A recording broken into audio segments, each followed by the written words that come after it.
The devil's advocates whisper in the hall, where justice wears a mask and truth begins to fall. Every thread they pull, every lie they weave, in the courtroom's dance, who's left to believe? Oh, the devil's in the details, hiding in plain sight, innocent until the gavel steals the light. True crime echoes through the hollow night, fighting injustice with no end. The devil's in the details, hiding in plain sight, innocent until the gavel steals the light. True crime echoes through the hollow night, fighting injustice with no end in sight.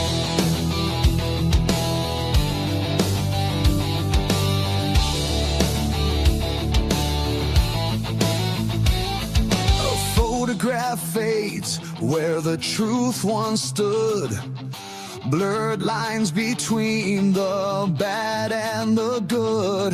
The scales they tilt with every silver tongue, while the broken cry for a song unsung. Black robes sway like shadows on the wall, one wrong word and the mighty fall. Who's a sinner? Who's a saint? The jury's out, but the verdict's faint. Oh, the devil's in the details, hiding in plain sight, innocent until the gavel steals the light. True crime echoes through the hollow night, fighting injustice with no end. The devil's in the details, hiding in plain sight, innocent until the gavel steals the light. True crime echoes through the hollow night, fighting injustice with no end in sight.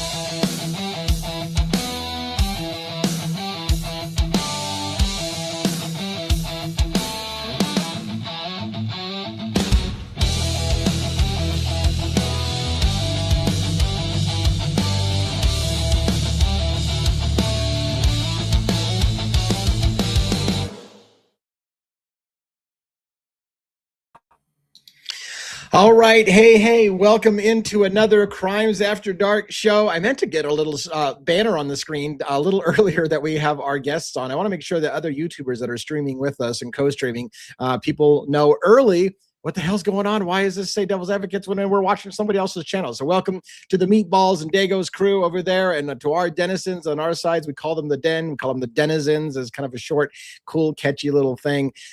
We've got a great vibe going. We've got a lot of stuff going on. People are making media rounds. We're going to talk about that. We're going to do it respectfully, of course. We're going to do it respectfully. But we're going to talk about a video I put out this morning talking about a Megyn Kelly interview with Howard Bloom, and how now it's okay to talk about all those questions. Like, she literally said, wow, I never thought about, we should have asked some of these questions. Like, yeah, you probably should have asked these questions 3 years ago. That would have been great if the media had actually asked questions in this case, instead of just rolling over and playing lapdogs to the prosecution and law enforcement, which all too often mainstream media does now, because they want to curry favor with law enforcement and they want to stay in their good graces. So they just go with whatever the story is. That way they keep getting the scoop for the nightly news and they don't rock the boat. Would have been nice if we had some investigative journalism. Anyways, let's get our crew together on panel as quickly as possible. Dago is backstage first. How you doing tonight? You're muted, I see, but you'll get yourself unsequestered. Forget about it. You sound like you've been run over by a truck. I was in my sleep, and they drugged me back in and threw me back in bed, and acted like it didn't happen, because that's how I woke up. Yeah, dude, I feel horrible you even being here. I tried to like twist your arm to be like, dude, go lay down in bed, man. Go lay down in bed. I gotta do what I gotta do. What I gotta do. Well, otherwise, it's better than sleeping my life away. So. Yeah, and you live stream today as well. You're a warrior. You're gonna crash hard tonight. Maybe that's a good thing. You'll get. I hope. Crash, but. Yeah. Yeah, well, and I was real quick before we bring the others up, I was telling you backstage, like I recorded a video last night for hours and then didn't actually turn on the sound and had to re-record the whole thing. And I didn't go to bed until 8:30 this morning, and it just crashed. And now my sleep schedule is all completely screwed. Yeah. So I'm not sick like you, and I'd rather just be messing with some sleep deprivation than be in your You'll be up all night now. Yeah, probably. Yeah, my hours are all over the place. Yeah. Anyways, good to have you. Always good to have you. Thank you. Thank you. It's We great will to be be here. having a JJ State of the Deep should be coming on as well. Our kind of newest person that's going to be coming with us, Logan. She might not. I don't think she's going to make it tonight, but she will be coming on with us more often. I know a lot of you liked when we had Logan from Bronx Tales on True Crime on here, and that was great. That was a great experience, and I think everything was hunky-dory, and I think you guys are looking forward to hearing her more. Yes. As we are, to kind of get to know her expertise. That's what's really cool about our panel, and I need to get our panelists up here, but really cool about our panel is we have all these kind of diverse backgrounds that we can lend to true crime, which is a special thing about our show. Absolutely. All right, let's bring Robin on stage. Robin, how are you? Hello, I'm well. I'm so sorry you're not doing so swift there, Dago, and poor boss man, he was up till all hours, and you guys are having it rough here. I hope things are gonna turn around there for you both. But thank you. I'm fired up, man. It's been a day. Yes, it has. With all that's been going on today. So, but good to be here with everyone as always, and all the Blue crew and the denizens and everybody. So yeah, excited to be here as always. Yeah, and we are excited as well. It's normally, by the way, for those who don't know, normally I would be going with Birdie every other week. Birdie and I have been going. Well, when we first started out, Birdie Bombshells and I went every single Monday together, and then we kind of moved it to every other Monday because we didn't want to force content. And then I think Birdie had a full plate today and other things going on, so he went solo today. So I wasn't actually expecting to do this group. I thought it was going to be. Well, I was going to come on later, I think afterwards or something, but I can't. No, we don't usually do it on Monday at all when I'm with Birdie. But I called the crew together and said, "Hey, last minute cancellation. I'm open." So here we are. Welcome everybody to the chat. By the way, yeah, I appreciate it. We're gonna get one up here in a second and say hi to him. I'm just looking through the chat, making sure, but an active, chatty little chat today. Let's get one on screen. And Dago, JJ will be joining us pretty soon. But how you doing, 1-1? Evening, denizens, meatballs. Dago, hope you're feeling better. We missed you yesterday, but we understand. Robin, yeah, thank you. Hello, Lee, almost it has an amazing video today. You almost didn't see me anymore. I almost, drove off a bridge after. I don't want to give it away. You have to experience it for yourself. But what I will say, make sure you're grounded, maybe grounded with 2 feet before you watch this video. Don't do what I did. Yeah, it's pretty funny. Sometimes I don't know, like I just get on a rant and I say shit that just flies out of my mouth. And I had a lot of people like, "Oh my God, what did you just say?" So yeah, I heard you. I made you spit out some coffee when you were driving to work or whatever. And yeah, like, oh, just a little bit. Yeah.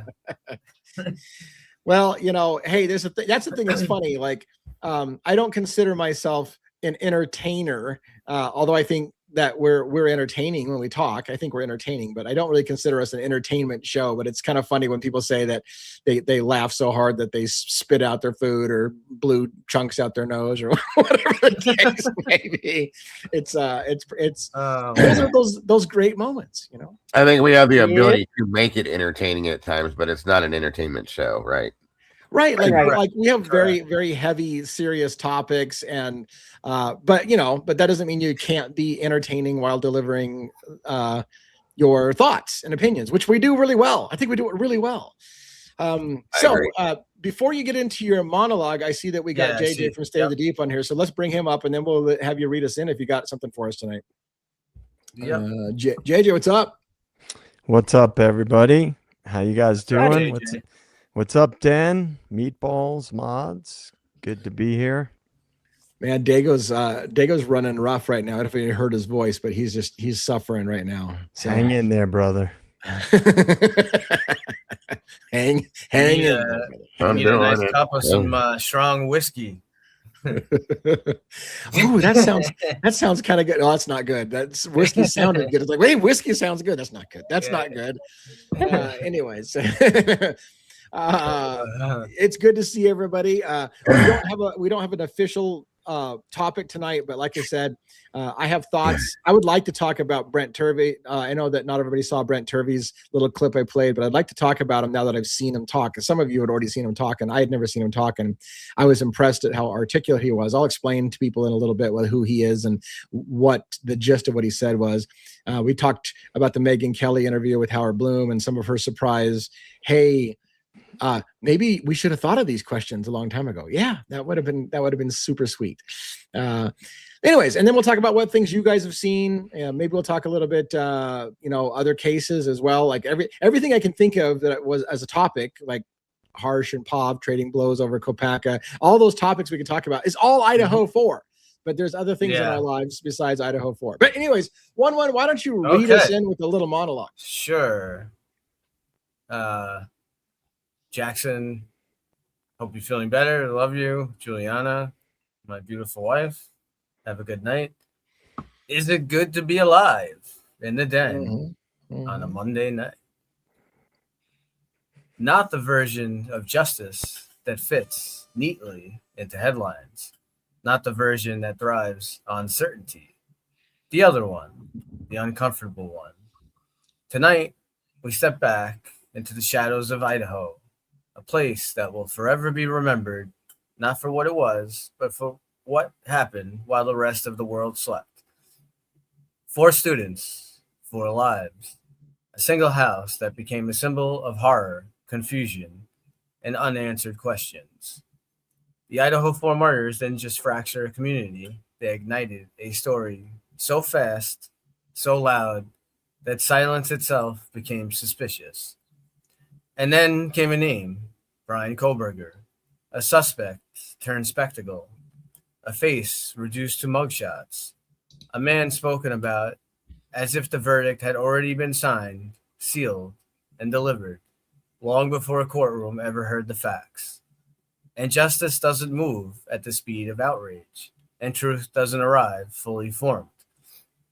It hides in timelines that don't quite align, in assumptions dressed up as evidence, in details dismissed because they don't fit the story we want to believe.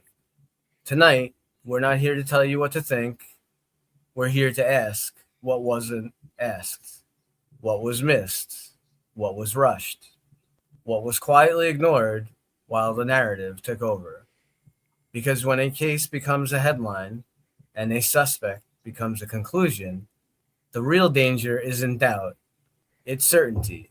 It's about slowing down, listening carefully, and refusing to confuse repetition with truth. In the dark, details matter. In silence, answers speak. We are devil's advocates, and tonight we question everything. With that, live from New York, it's Monday night. Well, I think more than just tonight, we question everything. We question everything every freaking night. But yes, thank you so much for that. I saw somebody said to say hi to Robin. Some grandma says, my grandmother's a huge fan or something like that. Like, do you see that, Robin? I pinned it up there and screamed. Yes, I did. I was saying hello back. That's awesome. Hello to you and to your lovely grandma. So cool. So cool. All right, look, guys, I don't have a forced script. So I JJ was like, hey, can we just talk about some random shit tonight? Do you have something on your mind, JJ, when you were asking that? Or you just want to be like, just kind of spitball some shit around? No, but it's good to blow out the cobwebs every once in a while and get the free flow going, Yeah. I think we all have enough angles and opinions and things to juice it up. I wasn't referring to anything specific. I watched your video today, and I was the whole time I'm just shaking my head because what have we been saying all along? Yeah. Like just recently we talked about Bloom's book, and I was like, when I read the book, I was like, the guy's a hack. He created a fiction story, and now he's backpedaling. However, you're right. I agree, but there is a but in there. A big I but. do have to agree with Pav, and with Lee Yeah. also addressed it too. I do agree. Like, it's kind of nonsense. Like, this guy became the quintessential expert on what happened in Idaho and his 100 whatever interviews, and he knows everything. And all of a sudden, well, he says that the river is parting. So now this is what happened. But we do need the help. If we can get the help of and a start, whatever the motive, even though it's like, oh, is this guy, he just wants to write another book, or this is what really happened, or whatever. Even so, better off to have an ally, right, than an enemy. So if he, I mean, if he could push, I agree. I know what you're saying. I agree. I know he, you might. Well, he doesn't have, his reasoning isn't, well-hearted or whatever. But we have to use what we can get, and if he's willing to backpedal on some stuff, and Megyn Kelly's going to put it out there, maybe it's a start, though. You got to look. I know people don't like different feeling. I agree with that. I agree with the sentiment of that. I do. Yeah. But I will say this. I got to quote Estes Crime Maze. I have to do it.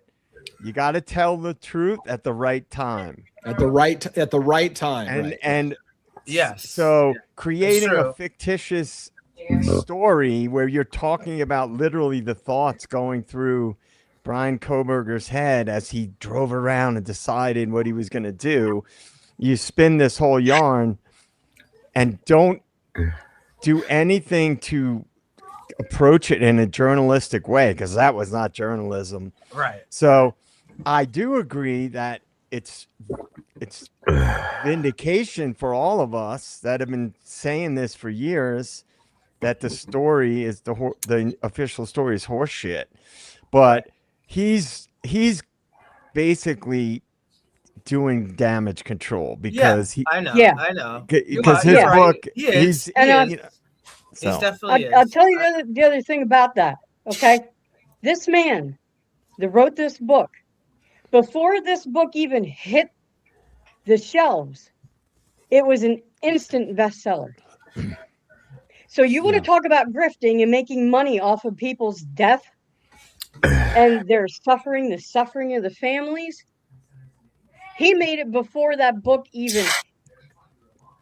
But when it was greenlit by the editors of the publishing house, and then even before it hit and was actually officially for sale in pre-launch, this thing was making him money hand over fist.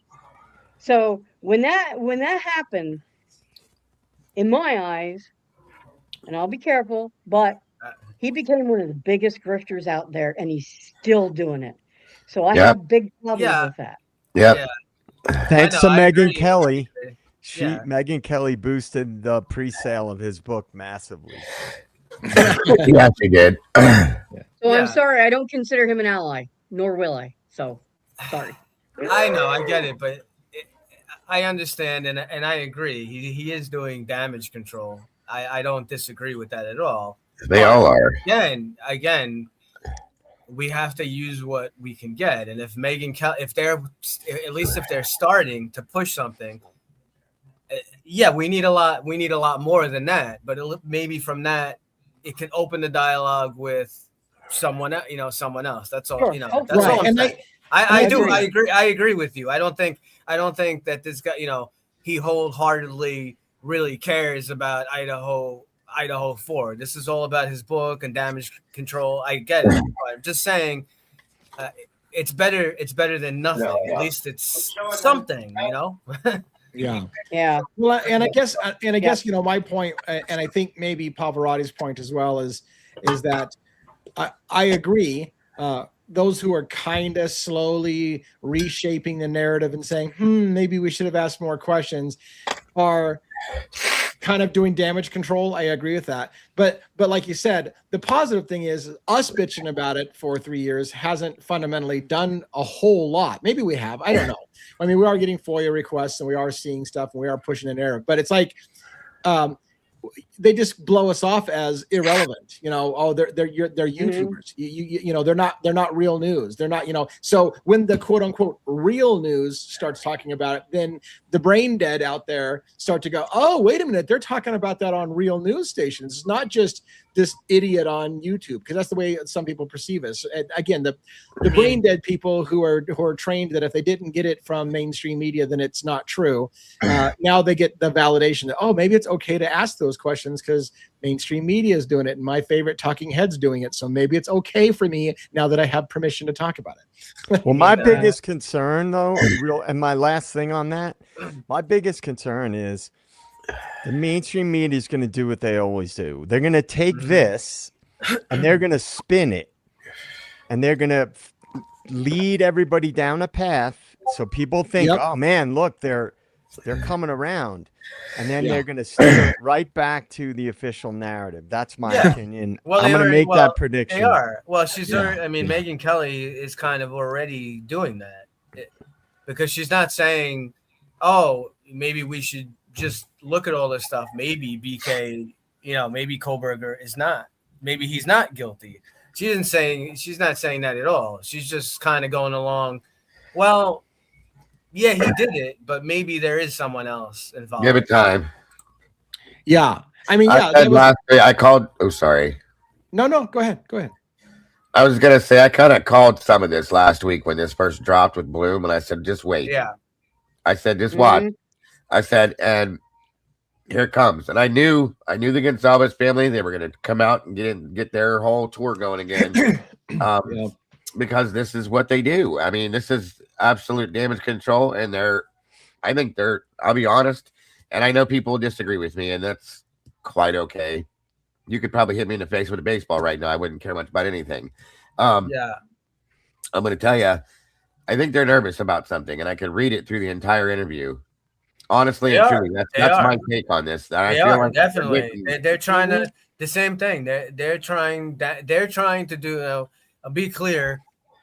You know, we're respectful on this show, on this channel, and of course, you know, I mean that. You know, and I feel I obviously, you know, my job is public safety, and you know, half my life has been helping people. I couldn't even imagine losing a child in any aspect, let alone having a child murdered. So I do feel the deepest sympathy with them.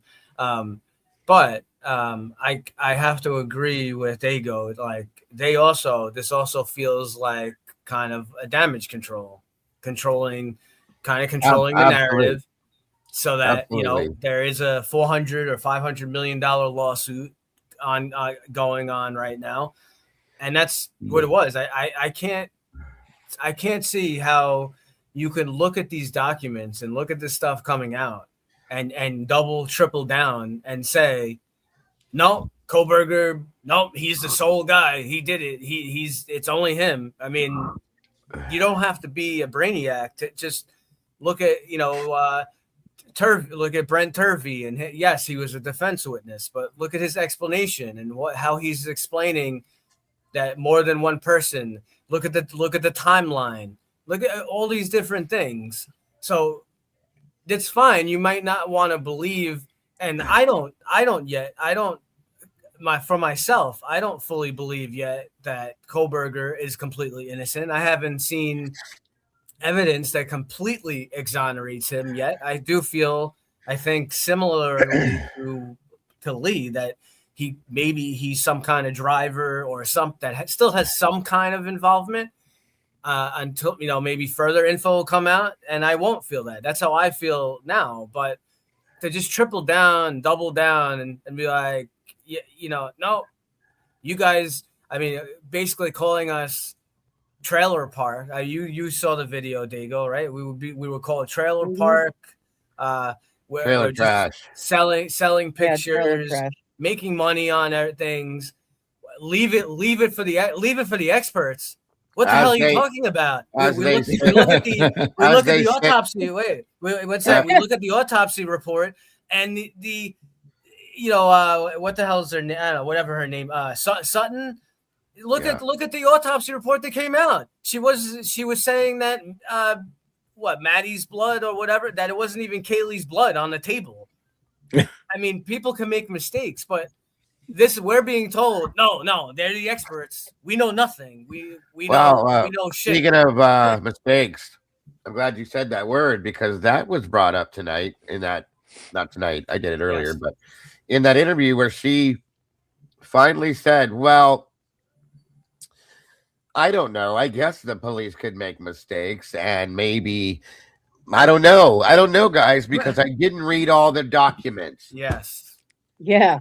Yeah. Right. Yeah. Exactly. And Maybe like, if you had. So why? Thank you for saying that. Finally, for all respect for the family, I understand there's more. Yes, but to come out and blast everyone else and then say, well, I don't know, I haven't read the documents, but yet you have the nerve to tell everybody that we're a bunch of losers sitting in mom's basement doing a YouTube. We're not real reporters. For family. We're not real reporters, and to trash everybody while we have read the documents. Like, we actually have read the documents. Oh, and there's so much more evidence. Well, I'm not sure I haven't read the documents. How do you know there's so much more evidence if you haven't read the fucking documents?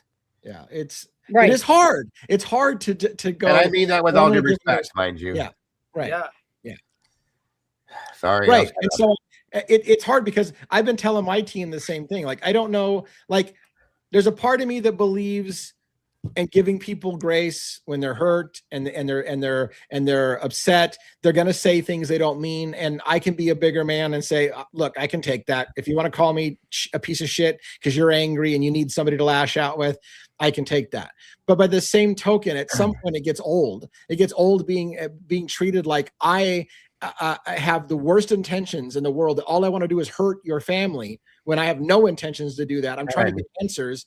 And that's where it becomes hard. It's like, I'm trying to give you grace to say a few shitty things, but continually attacking our integrity, acting like we're a bunch of shithole, insensitive people making money when we're making a lot less money than the person you're telling this to, the person you're sitting there telling this, every time they say this and make this statement, they're on a fucking panel with somebody that's making millions of dollars doing it. So, and they said a bunch of, what's crazy is Christy, I loved how Christy said, she was like, oh, people are attacking, I give them, I understand, like, they only got certain info at certain times. So she's like, oh, you're going to call, people calling us liars and this and that. There was only certain info that we had at certain times. And I believe that.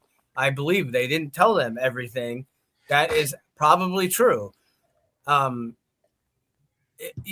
However, to like just come at us. So Steve went along with her, and he's like, and then Brian Etten jumping in on there, oh, well, you know what?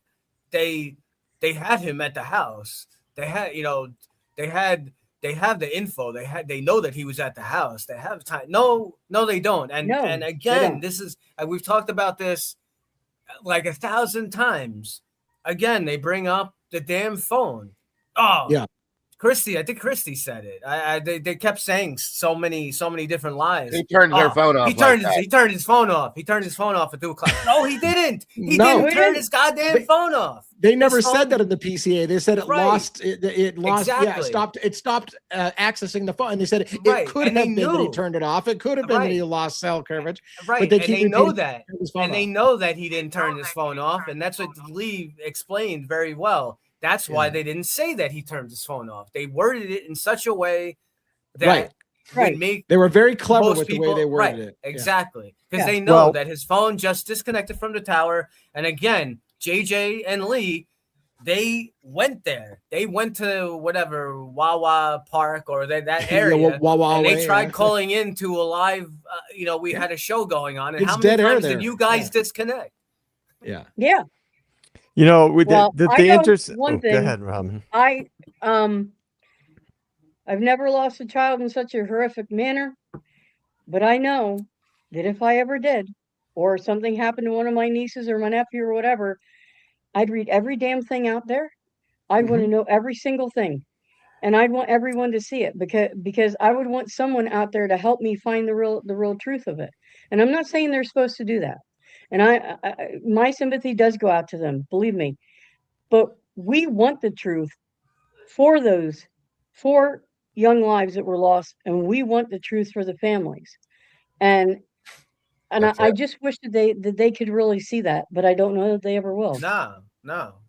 Yeah, what were you going to say, JJ? Because I've got a little rant I want to go on as well, or at least so you get your part out first before. Yeah. Well, wasn't it Steve G that was screaming from the rafters about free speech because he was being silenced in the beginning of this case? Absolutely. And he was reaching out to online sleuthers and things like that in the beginning, and he didn't want to be silenced because they were trying to gag him in the beginning of the case because he was talking a lot on the media. So, as I've said before in other streams, they're just trying to protect their lawsuit. And if the narrative shifts too far away from Kohberger, it's over. That's the end of their lawsuit. Yeah. Oh, and that's the thing, man. I don't want to say it because it sounds horrible, but I'll the best way I can say it diplomatically is you cannot ignore the fact that families that are joining a $500 million lawsuit stand to lose money if it turns out Bryan Kohberger didn't do it alone, because that's the basis of their lawsuit. You didn't stop Bryan Kohberger from doing this. And if it was something other than what they told you it was, that lawsuit's fucked. And so it's literally, it incentivizes people to be blinded to wanting to know the truth because there's too much money on the line. That's the best way I can say it. It could blind people who are honest people, but you get blinded by the fact that, well, shit, if it turns out we're wrong, we lose millions. So I mean, I don't know that that's a motivation or not, but you can't divorce yourself from that possibility. I want to point out another thing that I found. Megyn Kelly, by the way, while she was giving room for Bloom to ask new questions, it was clear she hasn't moved far off of the thing at all. And there was several, in my opinion, very funny moments. First of all, while she's having Bloom on there, who just wrote, by the way, in the article that she's talking about his article. And in his article, he literally says it could have been somebody else that had motive, and Kohberger was just trying to show off for a friend or something like that, as if it wasn't even Kohberger who had the motive to kill. And she comes and says, well, we know Kohberger did this. I mean, like, while entertaining a guest on your show who's saying he's questioning now what happened, she says, well, we know Kohberger did it. We know he did. And then at one point she says, when he says, well, I'm questioning the timeline, he came in the dark, and she's like, well, maybe he had a headlamp on. And it was funny because I swear to God, a producer said in her ear, you can't fucking say that. She goes, oh, well, to be clear, Dylan Mortensen never said he had a headlamp on. And I'm like, it was like somebody corrected, like, what the fuck did you just say? Like, you can't just make up shit on air. Like, well, maybe he had a headlamp on. So she clearly has decided he did it, period. So I'm willing to only go so far with you. If you want to talk about maybe he had a friend help clean up and he's still the guy who did all the killings, then maybe I'm okay with you. But we can't move away from he did all the killings fundamentally.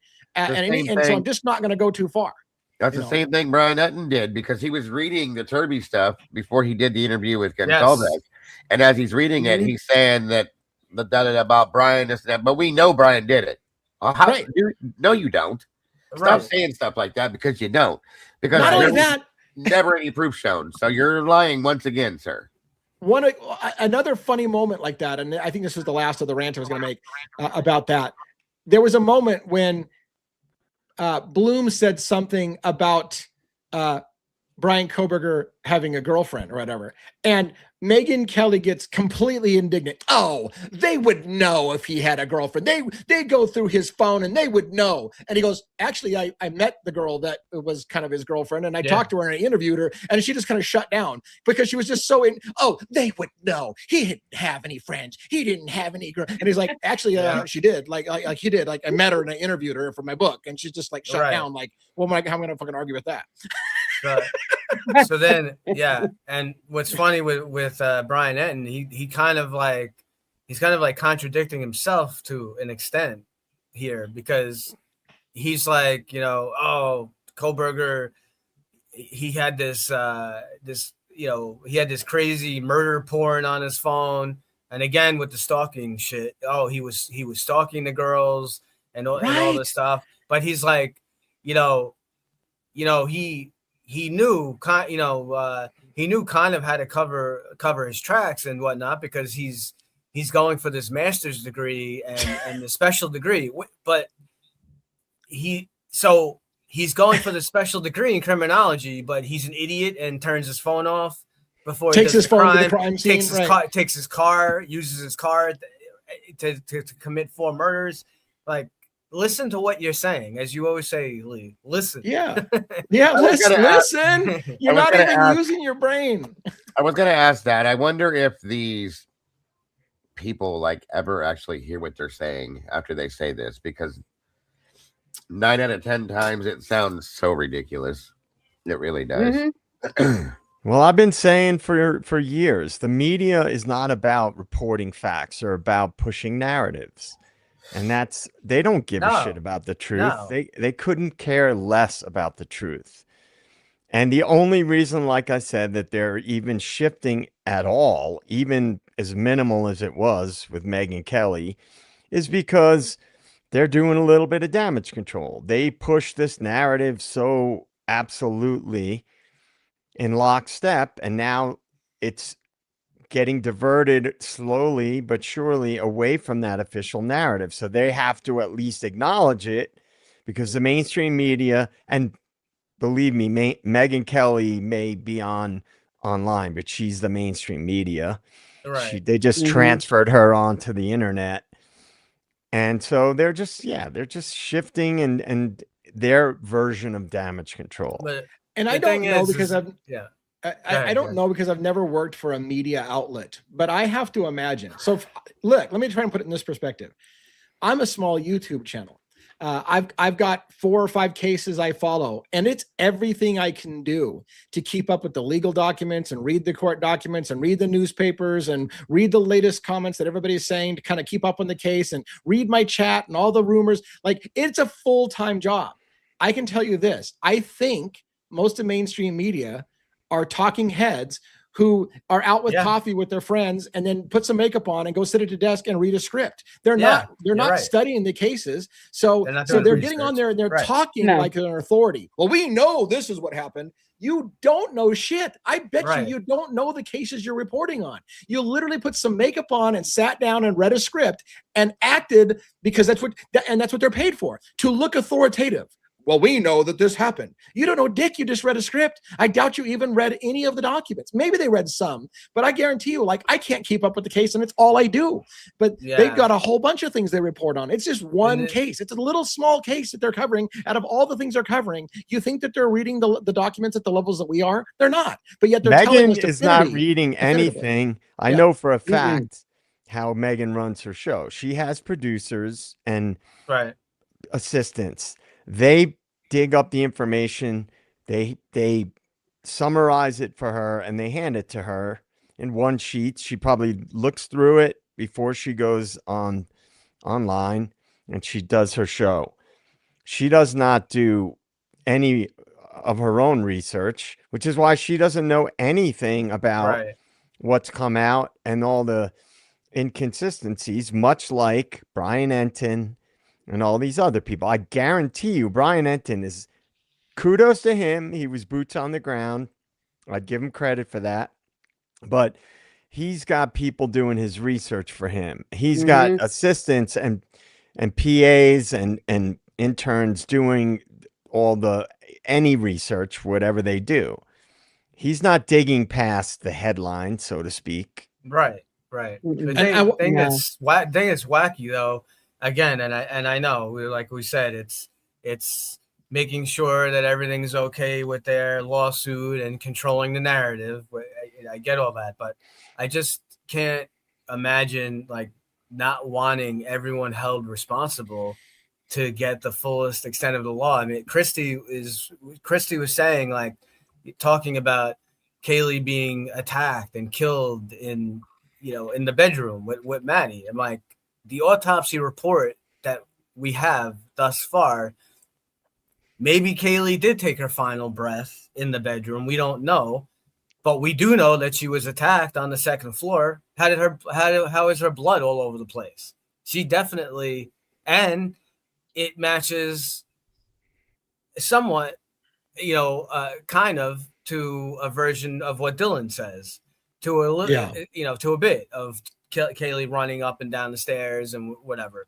But then you hear Christy and like, no, no, everything happened in the room. What I thought was interesting from that interview, Dago, I didn't get to see your show earlier, was when Steve said that how, if this is, I don't see why he would be lying, but if it's actually true, he said that they weren't told about the injuries to all the other victims. Like they were only, like even at the sentencing, they only were given like what the full injuries and stuff were to Kaylee. So they didn't know that Xana like fought for her life and had all these crazy things. I don't know. It's like a little nut. It's kind of That's what he said. That's what he claimed. Yeah, and I remember that too. And I kind of remember thinking, well, okay. But if we all know about it, then there's got to be some aspect that you knew about it. So, I mean, I agree. Yeah. But I just thought it was a little weird. It is definitely. One thing they did say, though, that caught me off guard. I mean, I don't want to say it caught me off guard, but it proves a point, again, with all due respect. And it also bothers me at the same time. They referred to, it was towards the end, and they made a statement like, if this things aren't handled, so on and so forth. It's not exact words, guys. I can't remember my middle name right now, so bear with me. But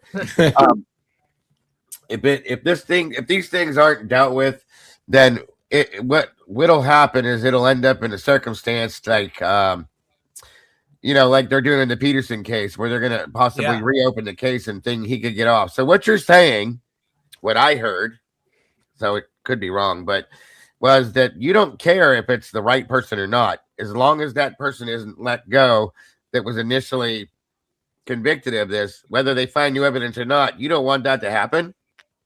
That's what he was how saying. I took that. Yeah. He did. That's not at all how no, sorry.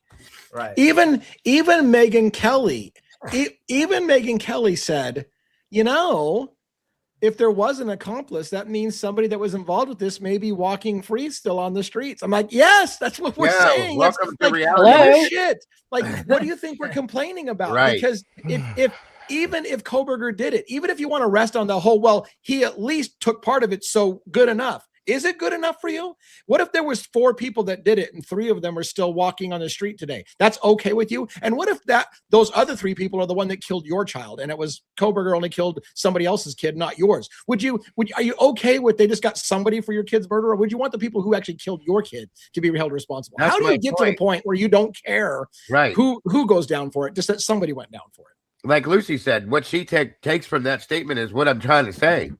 That they're totally fine with the state withholding evidence as long as somebody's punished. That's all that matters. We can't let this person go. That's like, okay. I see what you're trying to teach the world. And then the question becomes, God, I don't even know if I want to ask it. The question becomes, it's okay as long as somebody goes down for it because of the psychological relief that you could feel some kind of closure because somebody somewhere paid, and it doesn't matter to you if it was the right guy or the whole story, but it feels somehow better to have some closure that somebody paid. Is that what it is? Or is it financially motivated that if it didn't happen the way you said it, then this lawsuit fails? Bingo. Right. Bingo. Yeah. Bingo. Yep. Ding, That's ding, ding, what ding. my money's on. What it is. Well, go ahead, one. Go ahead. No, go ahead. I'm just gonna say, you guys know my theory about Brian Kohberger. So just like I, have said in the past, there's a chance that the 2 surviving roommates were given a script and given marching orders. There's also that same chance that the Gonzalez family was given that same set of marching orders.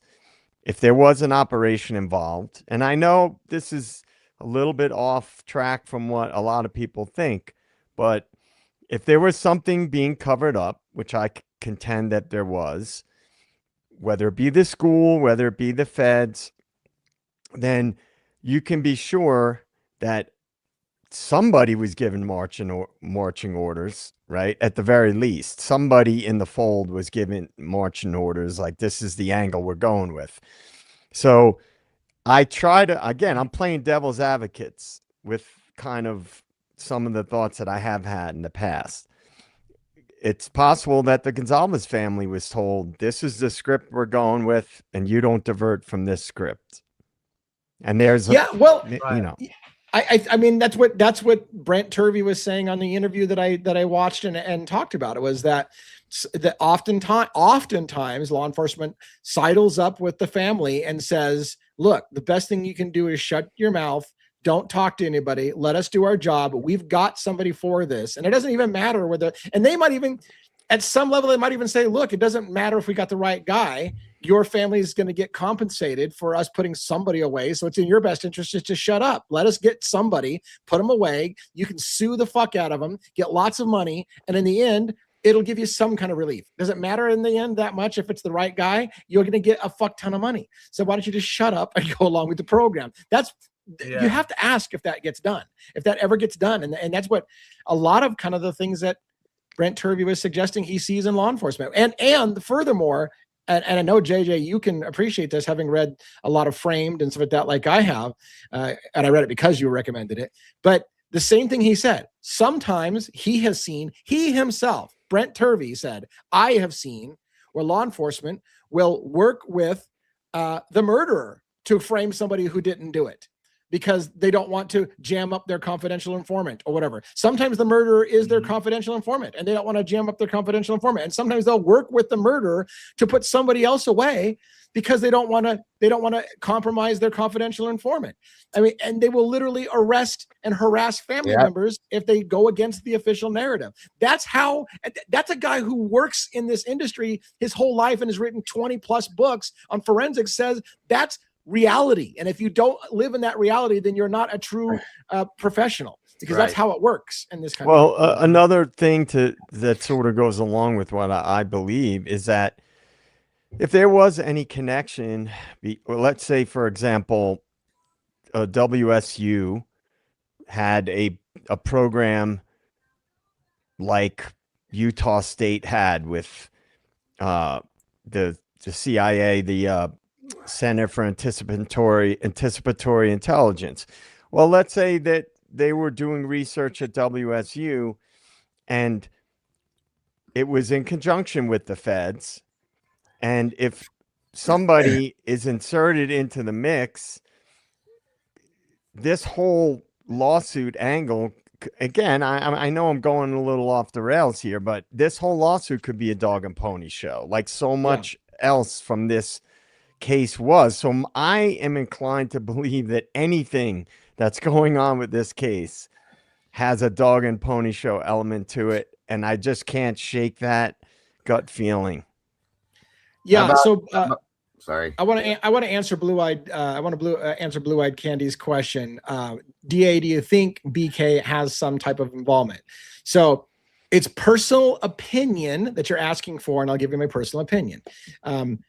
My gut tells me, yes, Bryan Kohberger has some kind of culpability in it. I think it's part of the reason why Bryan Kohberger accepted the plea deal in the first place, is that he knew he was fucked in some regard because they probably had something. That's my gut. Now, having said that, I can see an argument that every piece of evidence they have on him may not be correct. It may not be his car that went to the crime scene. He may have been going the opposite direction, just like he said. It may not be his DNA. That was junk science. Every part of it may fall apart. But there's a part of me that accepts the possibility that what could have happened was Kohberger literally was asked for his expertise in forensics on how would you get away with this? How would you clean up the crime scene? And maybe he was involved even as a periphery, just as an advisor. Like, I wouldn't do that, because that's the kind of thing Kohberger said. I'm not capable of this kind of thing. I wouldn't do this. And I can't wait to exonerate myself to prove that I'm not that kind of guy. But that doesn't mean that he's not the kind of guy that could think tank something and say, well, if it were me, I'd do this, this, and this. So there's a part of me that thinks that Kohberger had some potential culpability, but I can't prove it. Here's the thing, I can't prove it, and I certainly wouldn't put him away for life in jail on a gut feeling.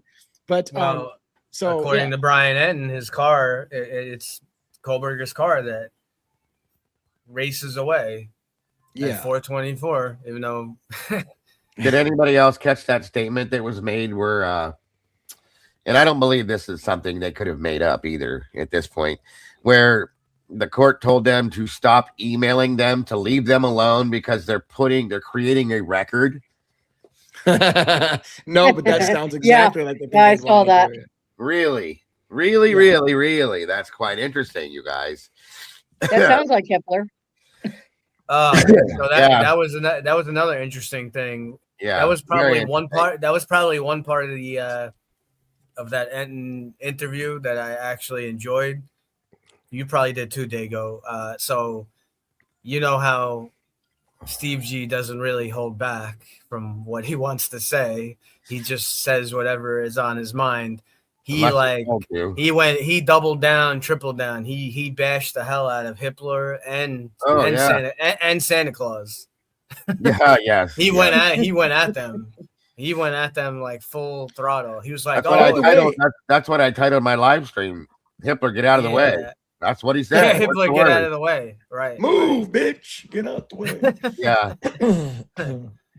I was going to tell you, I don't want to get the wording wrong. So I was thinking I was going to see if I could pull it up on screen or not, but I had after talking to Dago, I think primarily is when it came up the first time. Dago, I think, brought to my attention the idea that Kathy Mabbitt, the coroner, showed up at the crime scene and was told essentially to stay outside and wasn't allowed in until after Bill Thompson and others crawled to the crime scene, and she didn't go in until much later. And I think it was you or the panel discussion that night where someone says, well, we should request what their procedures say they're supposed to do. Is it common for the coroner to be told to stay outside for 5 hours or whatever? Because there would be a log that records when she actually entered the house. So, and so I went after with the public records fund that we have, I went after Latah County prosecutor Bill Thompson's office and said, hey, can you please provide for me your procedures for crime scene processing, at which order people are supposed to go at the crime scene? And their response to me was, we have no procedures to give you. There's no such procedures exist. So there's nothing we can give you. It does exist. So you literally tell me you don't have procedures for how you're supposed to handle it. They basically deferred to the police. If you want to know how crime scenes are handled, defer to the Moscow police. We at the prosecutor's office don't have procedures on how to handle a crime scene. Okay. Because they knew exactly what you were going after. I read the whole thing, but it is there. It's there. Yeah, they know exactly what you were going after. Right.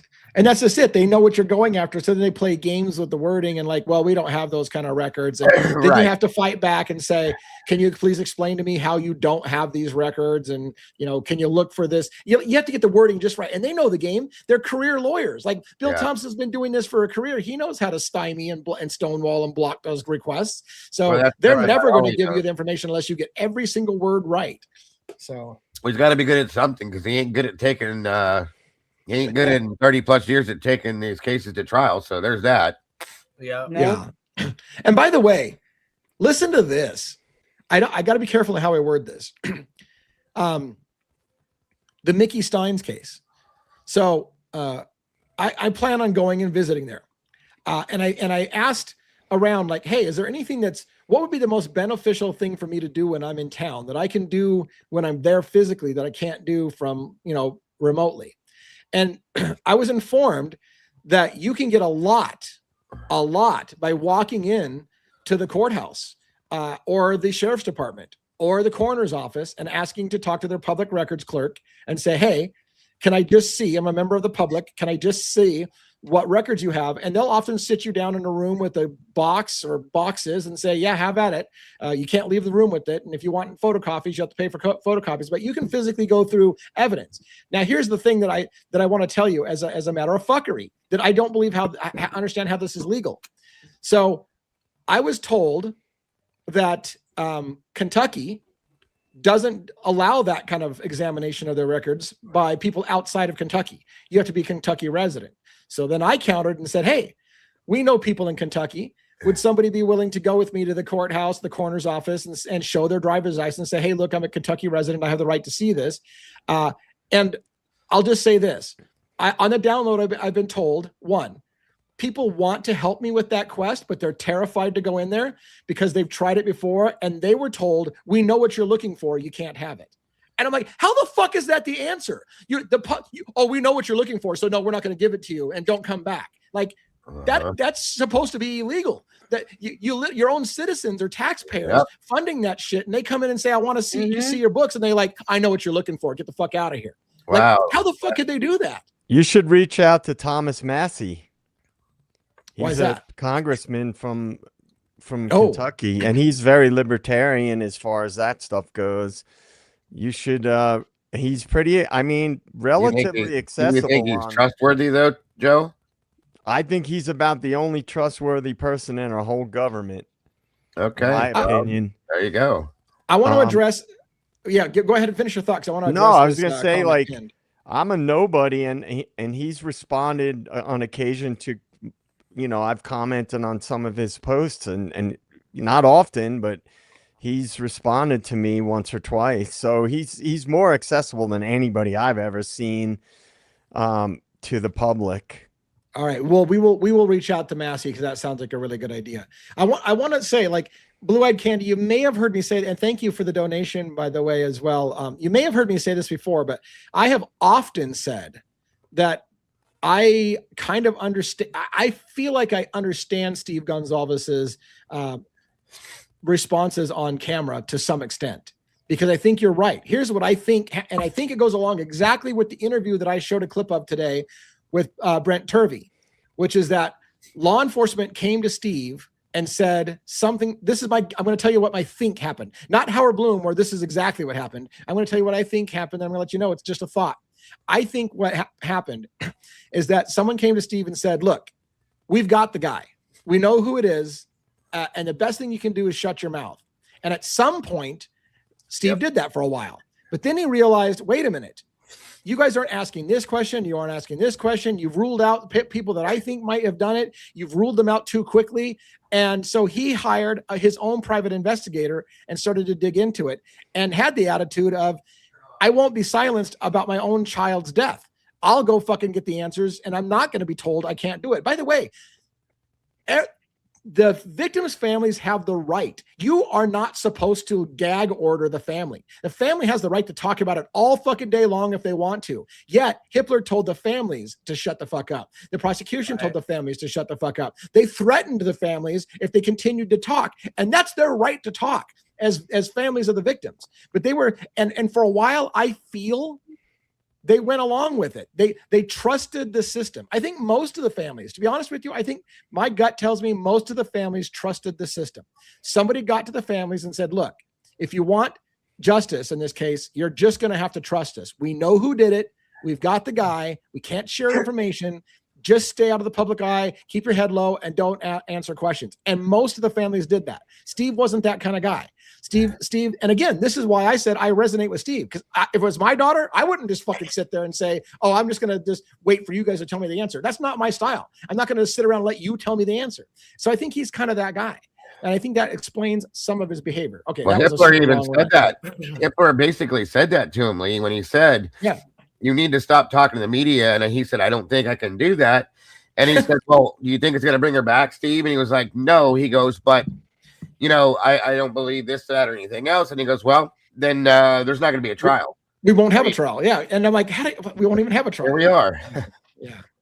It's interesting. Wow. Very interesting. So, Lee, I thought it was interesting, too, from your your video that you showed with Turvey, where he was basically talking about crime scene stuff and how he said that this is like a good revelation to maybe people don't know. Some might, but not. Things are not like what you see on TV, like CSI and some of these crime shows. So it's very interesting revelation where he said that only about 25% of an actual crime scene is really like recorded or taken. And then from that 25%, they really, the court really only winds up using about 5%. And then out of that, stuff is argued, thrown out. And then, Lee, you made, as we know, you made a great, great rant and point how, the jury, there's a lot of the case that they don't even, the evidence, a lot of stuff they don't even get to see, Yeah. And yeah, exactly. I mean, I want to get back to Brent Kopak. I see that pinned on screen. Maybe leave it for a second longer. But yeah, that was a big thing. Like I've said that before all the time. What the juries actually see is not all the facts in the case. In fact, most of the facts get tossed out. They get to see very, very little. A classic example I've given many times is a woman who was on trial for shooting and killing her husband because she claimed he came home in the middle of the night and she thought it was a burglar. And so she shot him when he came in the house because she thought it was a burglar and shot him by mistake.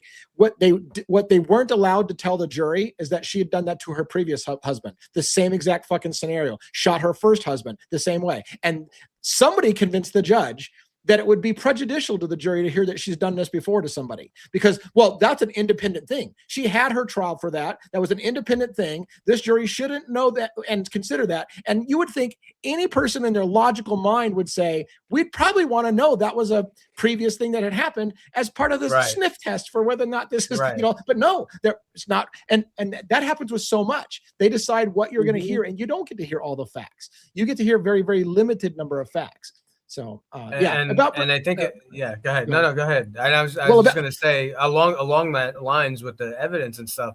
What's so wacky with the Kohlberger case is the fact that they didn't do a preliminary hearing, that they went right to the grand jury, which is because grand jury there is no argument of what's being thrown out.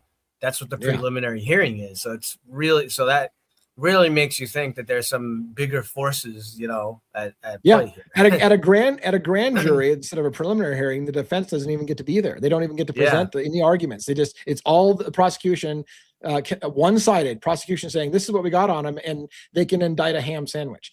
They shouldn't be able to do that. That shouldn't even exist as far as I'm concerned.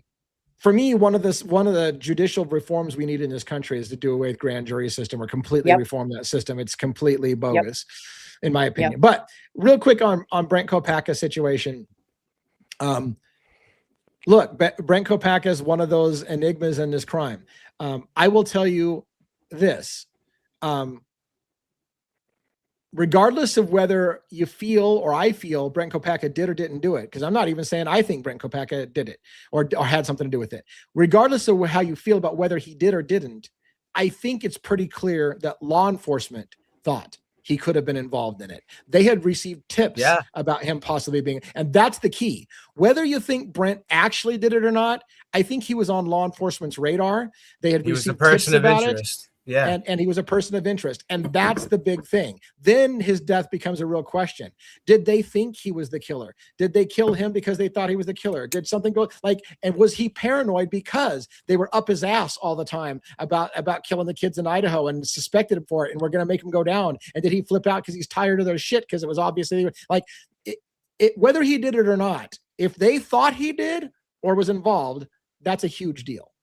So. They had to think that for a reason. They didn't think that just for no reason. So he was a person of interest, and I know there's a little banter going on with our chat. Other true crime, other podcasters. There's a little riff going on. So Pav basically he showed the tip that's in the file. The initials are BK, and they're not talking about Brian Kohlberger. We showed it the other night for Kohlberger. If you read the tip, they're talking about the guy. It was called in. His apartment had been dispainted. Right. And that doesn't mean he did the crime, but he was a person of interest. And why are they hiding it now? Somehow, I don't know. Because Pav is explaining time in advance and he's going through this whole thing and someone's giving some info to Harsh Reality that Pav said that, you know, oh, this other number that you can get from the documents, that this other, you know, number that was hidden. You can actually get the full number, and you can look it up, and it goes to Showalter's mom, or so. That's what he's saying. But if you watch Pov's video, how he explains it, he doesn't say that this phone number. He doesn't say 100%. Oh, they definitely had Branko Packa's timing advance records. It's not what he says. If you listen, like Lee keeps saying, you gotta listen. What he says is he goes through the little bit that we have from Cy Ray. We don't have all the info from Cy Ray, but the little that we do have from what's been released, it explains that they got 3,800 timing advance records from people. Within that, they did get Maddie and Xana are specifically listed, but along with Maddie and Xana, there's 3,800 people. Was Brent Kopacka in that? And potentially another person of interest that wasn't right. We don't know. We don't know. We don't know 100%. We need further info. But I know exactly what Pov was saying, and at nowhere did Pov say, no, this is definitely Brent Kopacka. What he did say in that tip that we cover, that we put on here, that we showed, I believe that name is Brent Kopacka. You know, by the way, two things that I brought up in the video today, and here I was like, we could talk about other cases and we're fucking all night long on Idaho 4. What a surprise. But two things that I tried to dovetail, I may not have done it very good in my video. It was a very long video today. Was a moment when, and Megan Kelly acted like she was surprised by this, that there was other male DNA on the knife sheath. There was blood of another male DNA, and it wasn't anybody in the house. It wasn't any of the alternate suspects. And thank God Bloom did this. Let me be clear. It wasn't Brian Koberger either. I've told people over and over again that you don't understand. What they're not telling you is it's also not Brian Koberger. Believe me, if it was Brian Koberger, they would have told you it was Brian Koberger's blood on the knife sheath. It wasn't Brian Koberger's thing. So he tells her, not only was it not, you know, somebody else in the house, but it wasn't Brian Koberger's either. And she's like, oh, that's really weird. Like, and I'm like, yeah, wouldn't that have been a great question to follow up on? And then here's the asinine part. And this is the part that I tried to explain. They didn't test unknown male B on the banister going down to the first floor, or the bloody glove in the parking lot, because he said it was too far away from the crime. Again, because we already know the killer went out the back door and didn't go down the first floor and out the front door. Those things can't be related to the crime, so there was no reason to test it.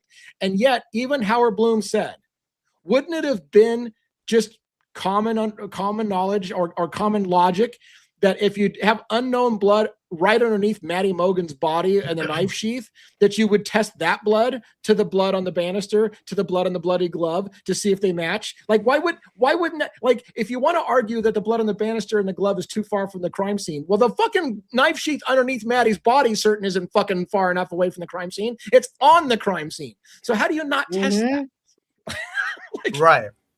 I mean, I don't know. And the other, another thing too, you know, we've brought up a few times again with the timing advance with this 3,800 people that were tested. This came up in the hearing with Hippler. The prosecution was not able to. Don't you think if they definitively 100% had timing advance of BK and they know that he was at the house, you don't think that they would use it? That would go right along. That would be like they could basically, you know, exclusively like pinpoint almost exactly to where he was. But guess what happened? They weren't able to do it because what they needed, what they basically were going to have to do was they were going to have to use a third. It's in the evidence that we have. He was going to have to use a third tower. He was going to have to allow them to use a third cell phone tower. And if they wound up using that third cell phone tower, Hippler said, "Oh, well, then I'm going to have to allow a Frank's hearing." And they didn't want, and he wasn't going to allow that. And Hippler wanted no part of a Frank's hearing. The whole part of a Frank's hearing is to question whether or not they really had probable cause to go arrest somebody in the first place. And look, let me reiterate another thing that I say, and it can't be, and me, in my opinion, can't be said enough. If Brian Koberger, think about this. if Brian Koberger's DNA was on the knife sheath, as they've told you over and over again, and that knife sheath was inside the house under a body of the victim, then they could say at court, we can place Brian Koberger at the crime scene because his DNA is there. But what did Bill Thompson say when Hitler said, I want you to tell Brian Koberger what you would have presented at trial? And Bill Thompson said, we can't place Brian Koberger in the house. The best we can do is we can place Brian Koberger near the house. He literally said that. And I feel like everybody in America dismissed it. If the DNA was in the house, he would have been able to say, we can place Brian Koberger in the house because his DNA is there. But he literally told you, we can't place Brian Koberger in the house because, and everyone in America seemed to miss this too, they never intended to use the DNA at trial.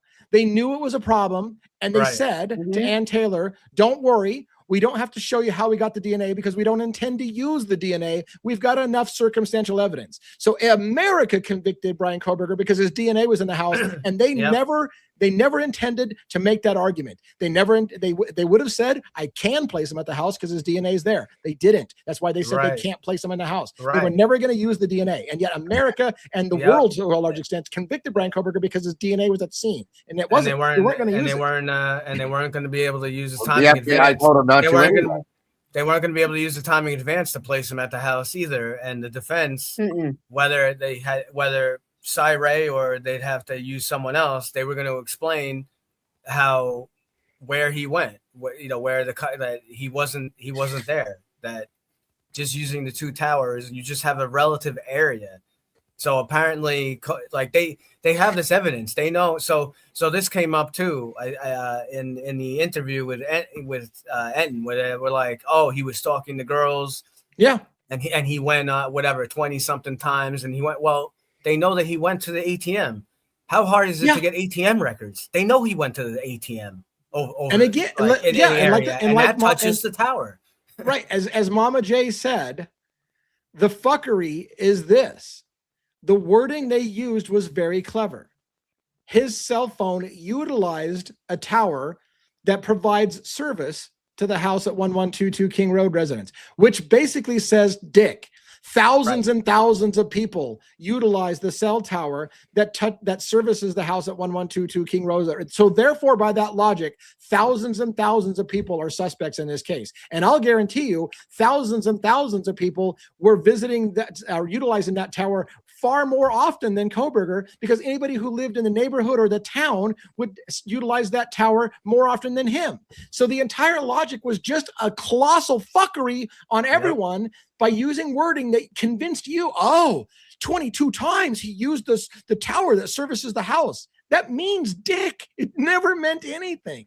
But I'm going to blow a blood vessel. But Cy Ray is a conspiracy theorist. Right. You know, but only the dude that wrote the program and made the whatever, instructed how many hundreds of FBI agents on how to use the equipment for the cast reports and everything. But he's a conspiracy theorist. Well, that's why they didn't use the third. That's why they didn't use anything from the third tower, because and it drives me nuts. The defense would have been able to.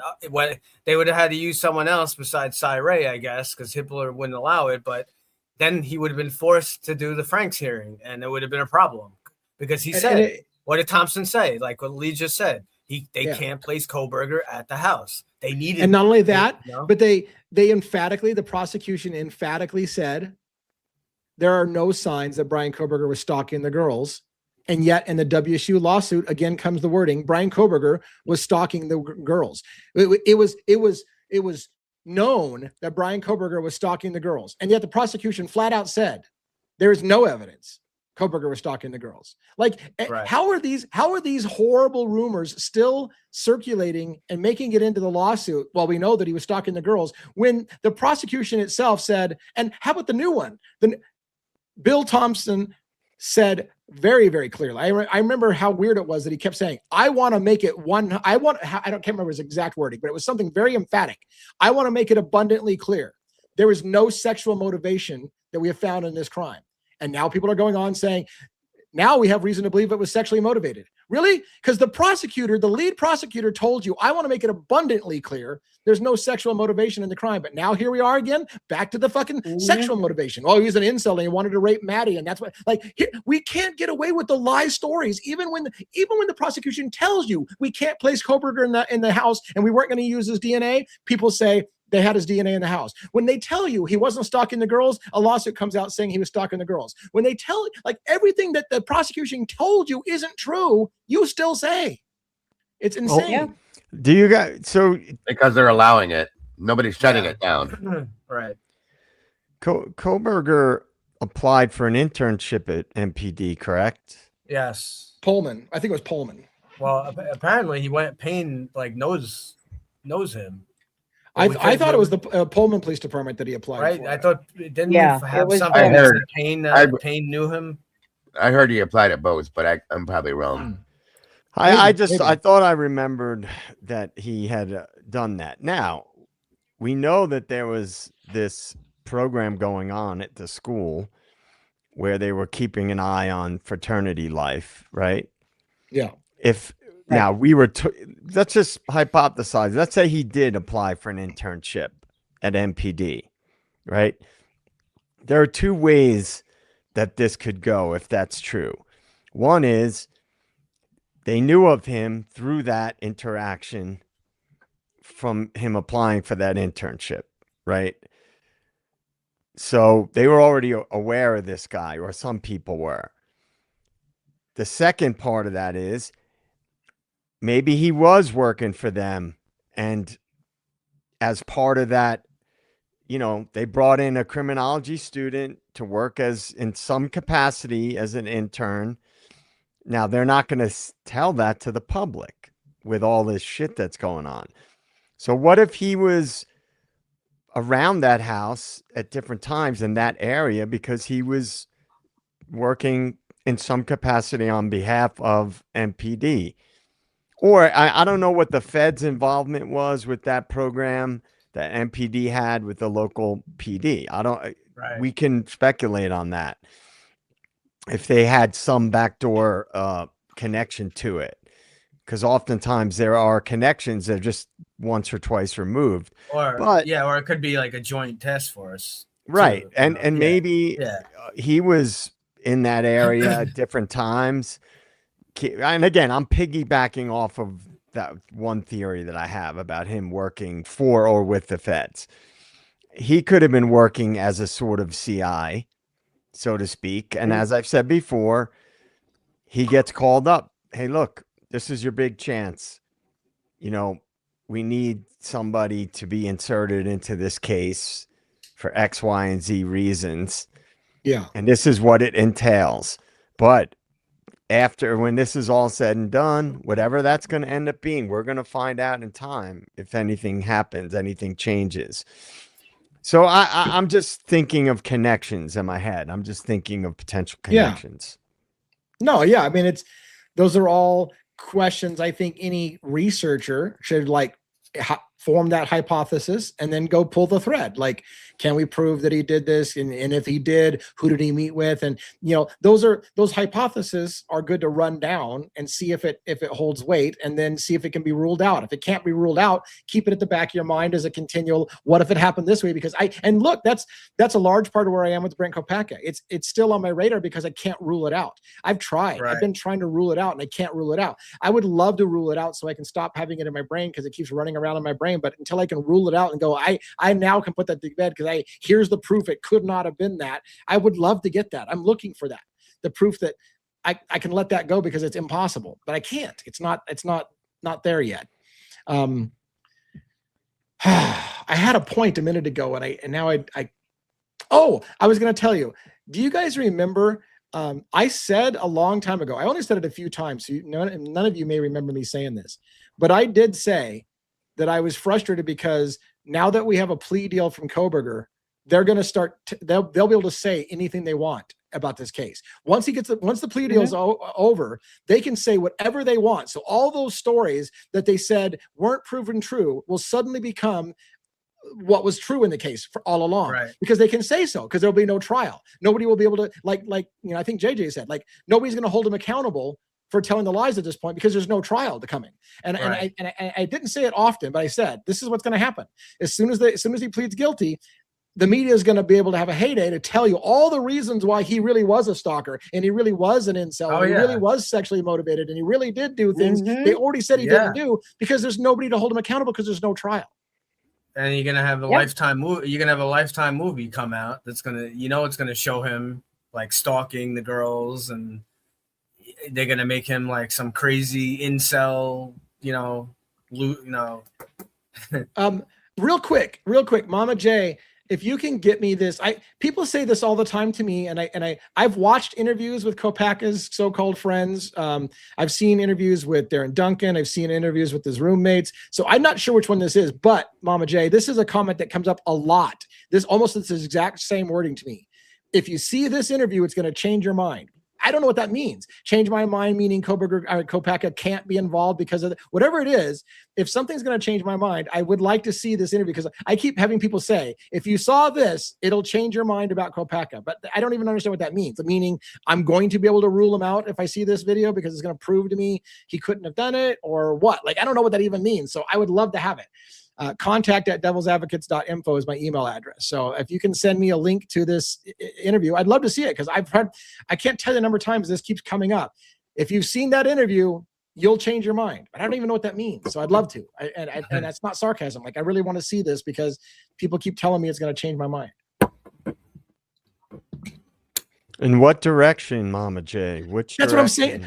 Yeah, that's what I'm trying to say. Is it going to make us think there's no way he could have been involved, or is it going to make us lean towards him being involved? That's what I'm curious too. Like, I don't even know which direction it goes. And I've said, Dago, you're being brought up. Someone said you saw this. I was wondering, Dago. Yeah, do you know what they're talking about? The December 20th video. Is that the one with Duncan? I don't know. Twizzle is saying Dago has seen it. Ask him. Is that the one you're talking about? Is that with his best friend? Because I saw the one with Darren Duncan on the Duncan? If that's what you're talking about, yes, I've seen it. No. Okay, which one is it then? Thought Riot. Wait, are you talking about the one with at the hotel where they're I've seen that one too. Down and all that? I saw that one too. Yep, I saw that one too. That's not the one I don't think either. Because that's not with his roommates. Is there another one then that I missed?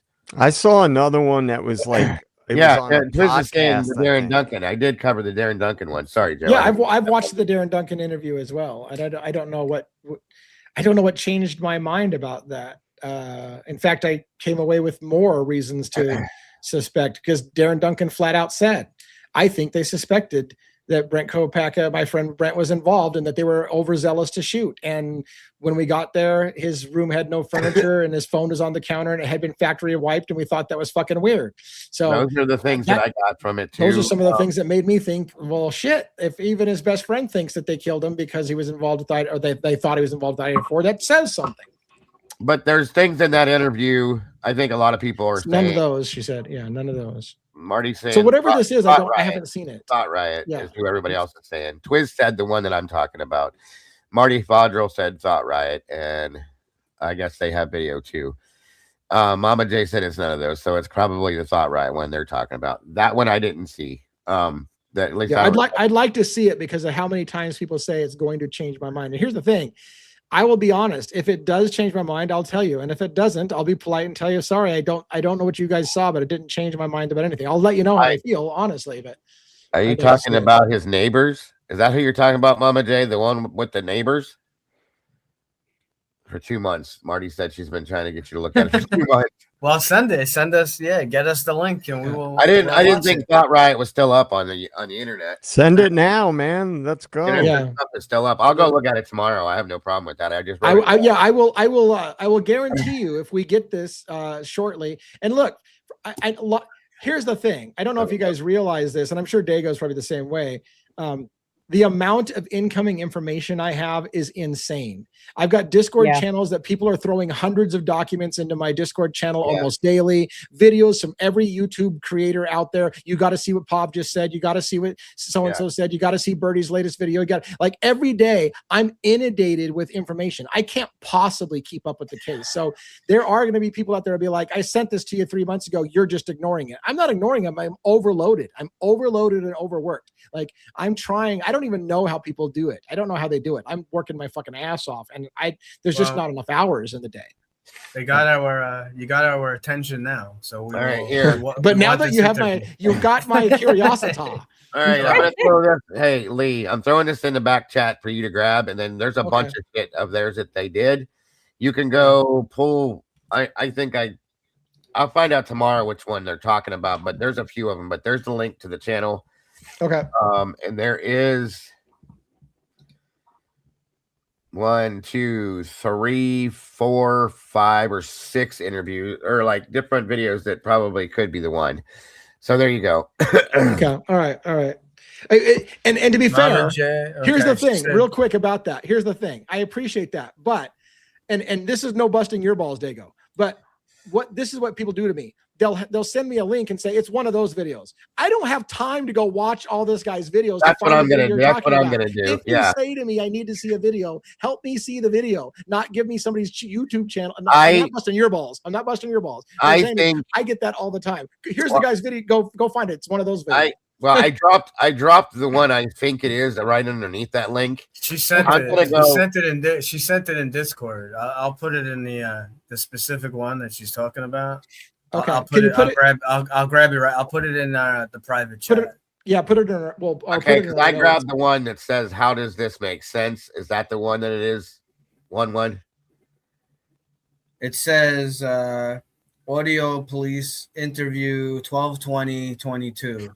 Details on Kopaka's life. I can't wait to see that. I really, honestly, I can't wait to see that. I will watch that probably tonight. And I'm gonna go watch them tomorrow too, because now that because I don't think I saw one of their videos on him, but I don't think it was this one. So I will. So real quick, thank you for the donation. Look into the 2006 case of Justin Geiger, sorry, probably Geiger, annihilating a house full of college kids, Adam Towler, in a town very similar to Moscow. This has happened before. Okay. So did you guys write that? I was going to go write that down somewhere and then you take it off screen, but I put it. It's in the private chat. I put it in. Okay. All right. If it's in the private chat, I will check that out. I wrote it down too. Okay. Of course, I need another case. Like I need a fucking hole in the head. But because these rabbit holes go down other rabbit holes, which go down other rabbit holes. Believe me. So Mama J, so Mama J, thank you. And like as Lee said, we're not ignoring you, but there's so much info that comes in. So thank you for sending us that link. Yeah, and in all seriousness, I do some weird shit when I'm tired. Marty, thank you. And now that you have my attention. No, you had my attention. Now you have my curiosity. I think that's a line from Django Unchained. Anyways, that was a classic. But anyways, I for some reason I remember lines of movies, and that was a line I remember very clearly. Anyways, you got my curiosity. We'll check that out for sure. Thank you. All right. Do we have anything else we want to talk about? It could be another case. It could not be another case. Sudafed. God, you sound terrible, dude. You sound terrible. You really do. I can promise you one thing. Yeah. As bad as you think I sound, I promise you I feel worse. Oh yeah, that's horrible, dude. Yeah. I will tell you, so I got a drone, right? And I got a drone pilot's license. I'd love to get a CI license as well. I'd love to get a private investigator, or PI license. I heard that's a pretty yeah, CI. I want to get a CI license. I do not want to get a CI license. That's a destiny right there. Anyways, so I was doing some testing with my drone, kind of trying to get better at flying, and I was trying to practice flying over a bridge. which my wife reminded me, maybe you should get some more experience with your drone before you fly it over water. Like, why are you constantly trying to fly your drone over water? So what I didn't realize is on that camera, which you're looking through a camera, high definition camera on the drone on your phone, which is a small screen. Guess what? You don't see real well. You don't see power lines and you don't see tree branches real well. It just kind of blends in with everything else. So if you didn't properly scope out where you're flying, you hit a tree like I did. And I hit a tree over a bridge, and it instantly stopped my drone midair and dropped it straight from the sky down to the ground, crashed onto the cement on the bridge, narrowly missing dumping into the water. I thought I had destroyed my drone. The drone did survive, but it was a lesson learned of I need a lot more experience hours with that drone, because those are expensive little toys to look. One time I fly it over somebody's fence line on private property and it runs out of battery or it can't come back because the wind direction changed and it doesn't have enough power to come back, and I drop it. I could lose it on somebody's private property and never get it back, or I can drop it in a creek and never get it back, or drop it, or like, it's easy to lose a really expensive toy.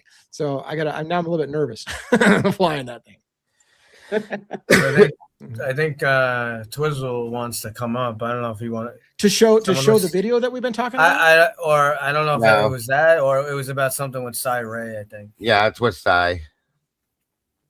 He said he wants. Do you want to know? Before that, he said, "Do you want to know what Cy Ray told me?" Oh yeah, I think I've heard some of that. Yeah, if you guys want to talk about it, sure. We can do that. Let's bring him up. Let's I'll roll the dice. back. Guys, I'll be right back. Okay. All right. Invite guest. I put the link in the chat. Okay. T-Wizzle. T-Wizzle in the house. The first time I met Twiz, I actually met him at the Koberger at the courthouse. That's right. You met him. Yeah, I met him. Yeah. And I didn't know who he was at the time. I had never seen him, and so this guy was on the grass, outside the courthouse waiting in line like me. And he's like, "Hey, aren't you Devil's Advocates?" And I'm like, "Oh, you know who I am?" And he's like, "Yeah." And I'm like, "Okay." And I was like, "That was weird." And then then people were like, "Well, yeah, that was Twiz." Like, "Oh, okay." Like, I never met the guy. You sure you didn't think it was some Amish guy following the case first? That what you maybe thought first, because of that damn beard. Right. And so anyways, it was kind of funny. And then I met a couple of other YouTubers there in line as well that I had not really known them. And so it was kind of a weird experience that day. But is he coming up? We sent the link out. I don't know. I put a couple minutes to get things registered and get it loaded when he does that. Yeah. But anyways, yeah, that was and then wait a minute. Again, give me the link. If it's in your chat, he might be in my chat. I might have to drop it in my side. So okay. Put that link in back chat real quick and I'll drop it over there. I just now thought of that. Can he join from your side? Yeah. As long as he's in. Yeah, this is the same as a URL link. He's in, Robin. No, he's on screen. He's on screen right now. He probably just bounced over. What's up? Hey. He was dream. I'm getting my earbuds. I don't know if you guys can hear yourselves. Yeah, we can hear speakers. You. Yeah. No, I don't hear an echo. You don't? Perfect. No. Because I don't have my mic with me, so I'm just on my laptop. Yeah, you sound fine. Sounds good. Yeah. If you guys want a little presentation, I can tell you what Cy Ray told me, and I can show you how it's 100% possible that Brian Koberger was not in Moscow that night. Yeah, and if you don't mind, if you can do so, kind of give us a summary of how you got to have that private conversation or personal conversation with Cy Ray, and then tell us what he told you. Yeah, I could do that. Give me 1 second. Let me get ready here. All right. But I was at the hearing when he was on the stand, and I just asked him after the hearing about a tower because I was trying to figure out how all this cell stuff works. And I'll show you the tower I was referring to. Yeah. If you put it on the assets backstage. If you know how to do that, I'll put it on screen for us. Or is he on your side and you're bringing him through, or is he on our side? I'm just getting it all set up here. Okay. All right. He's on your side. Okay. Either way, it won't matter. As long as he's up here, he can run it all through his thing the same way. So, All right, Yeah. it's sharing. So if you want to grab it, All right, give it a second. There you Remove go. this, add this. All right. all right. So this was my original tower that I thought they might use because up here is Pullman, over here is Moscow. And my theory was that you could connect over here on the Washington side and they could say that you're on the Idaho side, right? Because he utilized cellular resources that provided coverage Right. through an area. That okay? clever wording. Right. Yeah. Right. So he looked at me and said, you know, that tower has nothing to do with this, right? And I was like, no, I didn't know that. But essentially, he told me that Brian was far south of Moscow that night, and there was no other cellular expert that could argue that with him. Right? Wow. Yeah. Mm-hmm. Now, you know the little map in the PCA that says, you know, Brian's trip from He went. Moscow that night. He went through Genesee and then down through. Yeah. Wildway Park. Yeah. Do you know what they based that information on? No, please tell me. Well, if you watch the hearing, Lee, Yeah. they asked Brett Payne, and they said it's based off of, you know, his cellular records, Right. which one of them would be a call detail record. And these call detail records are kind of funny, and this is kind of a side tangent, but they kind of tell you like when people call and text each other, right? Right. Yeah. Right. Right. So like it's kind of hard for Moscow to lie about when calls and texts are made, if you understand what I'm talking about. Sure. Right, side tangent. But anyway, so they based it off of his cell phone record, right? So every time you like call and text somebody, it'll put down, you know, the time, blah, blah, blah. But most importantly for this presentation is the cell phone tower you connected to, right? Okay. So all they had that night for Brian was which towers that he was connecting to, right? Yeah. Yep. And they drew that map based on the tower coverages, right? All right. So the tower has to cover this little area over here and then down back towards Pullman, right? Mm-hmm. Okay.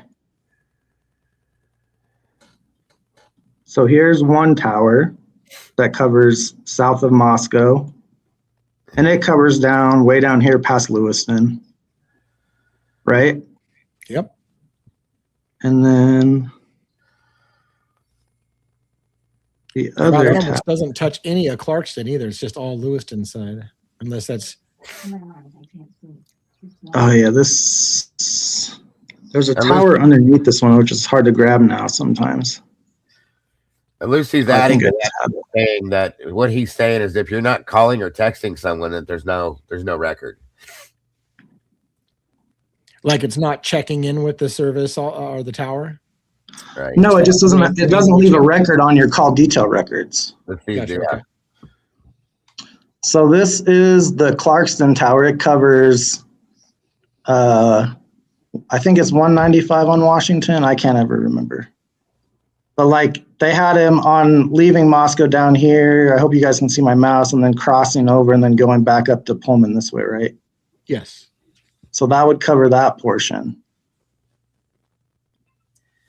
And then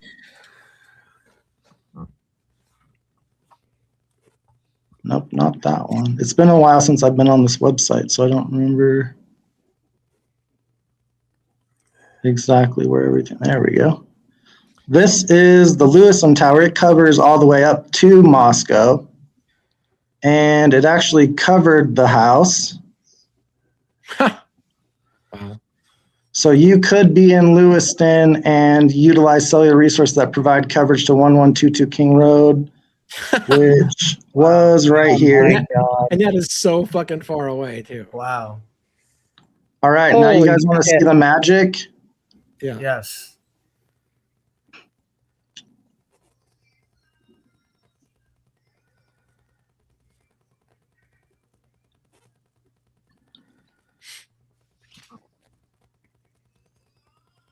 And I'm just going to do this one. Hopefully you guys can get it. So this map shows the route, like it shows the tower coverages from Moscow. That's a terrible snip. Let me redo it. It's hard on the small screen. I did it before on my bigger screen.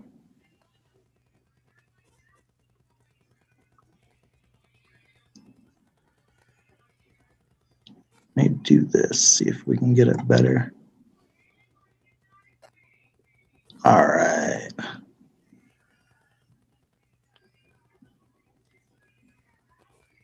All right, I'm going to have to stop sharing and then reshare something else. Yeah, no worries, no worries. But yeah, and while you're looking it up, I mean, that's it sounds like where you're driving to is the same thing that they've been doing with everything, which is clever trickery with the wording that leads a person to believe it's saying something that it's not saying. And it leads you to come to a conclusion that they didn't say. And in fact, what they would do is they'd cover their ass. Well, we didn't say he did this or that. You implied that, and they knew you were going to imply that. That's why they worded it that way. But, yep. Words matter. Word salad all the way around. Yep.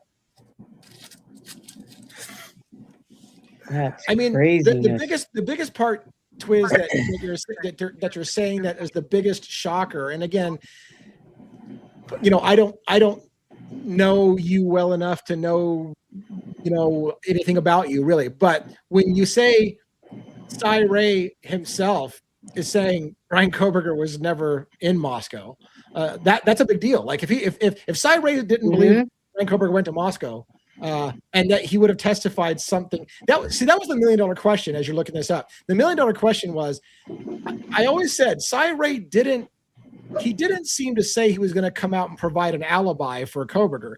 He was simply, it seemed to me, all he was really saying was, I know what you're telling me that you have and don't have is a lie, because I know you do have the timing advance records and I can prove it. I've seen how you got it. I know you have it and you're lying about it. But it wasn't necessarily saying, and that means Kohberger didn't do it. He was just, I think he was just going to say the map that you created, that Balance created is you couldn't have created that map without having detail or information that you say you don't have. That's how you create it. But that information is enough that he would have given to make you look at Bryan in a different situation. You see what I'm saying? Yep.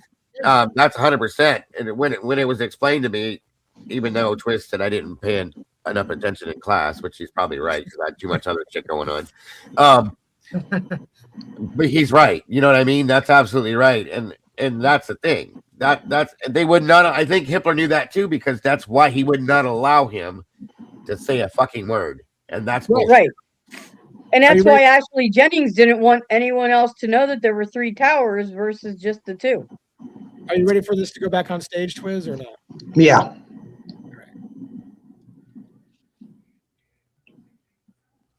All right. So this is the route that Payne said Bryan possibly took that night. I'm trying to make it a little bigger here. Are you serious, Lucy? Did that really happen, Twiz? What? Gilters called Judge and reported Cy for talking to you? Yep. Are you fucking kidding me? Yeah, you didn't know that? No, I didn't know that. Oh my God, bro. Come on. Yeah, me and Cy were reported. I think he was on lawn at CrimeCon or something when he told me that. But it was hilarious because there was a hearing the day before and I waved at Judge in the parking lot and he gave me this really weird wave. Right. And then the next day, Cy said that we were in trouble. And what's funny about that, Twiz, is I saw an interview where Cy Ray, I can't remember who he was talking about. Cy Ray was on a YouTube video and he mentioned you and he said, like, you weren't there on the recording, but he said, yeah, Twiz, don't get me in trouble again. You got me in trouble. Right. Yep. That's insane, this is why. All right. But you see that little red route? I'm not going to make it perfect because this is hard on this small screen, but that's like basically the route that Payne claimed Bryan took that night, right? Right. Okay. This is the route out of Wawawai Park through Lewiston. There's two ways in and out of Wawawai Park. One's driving through Pullman, the other one's driving through Lewiston. Do you see how the towers cover both routes? Yes. I don't see the second. I see the only one tower selected. I thought. Well, I mean, again, I could redraw this again if you want, but you know how like there's two towers that cover this area, and then there's another tower that covers the Washington side, right? I see. Yes. So just imagine it. Yeah. But do you see how the towers cover both routes? Yeah. Yeah. So when they're saying that he was going through Moscow, even though they don't have any camera footage, they can't place him in Moscow, nothing. They just said he's using the towers leaving Moscow. Or he was using the towers leaving the park, like they said. Yeah. Right? Right. Now, the thing with AT&T is they have this thing called Nilos and Lokbor. And I'm not an expert on that by any means, but Sai on his channel has an episode where they're tracking somebody using Nilos. Lokbor is like the newer version, updated, so there's going to be some differences. I don't know exactly what they are. But in that episode, he talks about how when you drive into service, Nilos will turn on your GPS and ping you. So AT&T kind of knows where you are. And again, what Sai told me was that he knew for a fact that Brian Koberger was far south of Moscow that night, and there's no other cellular expert that could argue with him. And so I get that. So how is it that Cy Ray is still gagged today and can't talk about it? Like why can't he tell people those things? Why is he still gagged? Yeah, that's a great question. That would be a Hitler sucks conversation, I guess. Yeah, pretty much. I don't know. That's what I'm waiting for is size stuff. I started to look into it, by the way. I started to look into it, the avenues and I can't remember the details. There's avenues that could be pursued to allow Cy Ray to talk about it, but it can't come from the public. It has to come from, I can't remember who it was, some entity, some business entity or something like that. Like maybe AT&T would have to do it. Like somebody can compel Cy Ray to basically be able to speak against the gag order, but it can't come from us. So I can't remember what the technicality was, but it was one of those things like, well, shit. I mean, it'd be nice if somebody could get his gag order lifted or compel Hitler to let him talk, but it can't come from the public. It's got to come from somebody with a vested interest somehow in the case. And it's like the Innocence Project or something like that. No, it was something like law enforcement would have to ask for it, or AT&T would have to ask for it, but not just, it would have to have somebody with a vested financial interest of some kind in order to get him to break the gag order. And it couldn't just be in the interest of public knowledge. It would have to be somebody with a vested interest in him giving that information up. I don't know. I mean, as far as I've heard, he told Lana that he's just waiting for his stuff to be ungagged. And that's what she told me too, that he wants to speak on it, which I can't imagine he wouldn't after what dipshit did, that he wants to speak on it, but wants to make sure that he's got all his bases covered, that he's completely ungagged, so that way they can't come back at him with any kind of repercussions for anything he says or does. Yeah. He does work for the Justice Department now, though, so. Yeah. And that could put a little damper on some things, too. Sure. Even though he can't tell when Moscow lies about when calls and texts are made, though. Right. Yeah. Right. Yeah.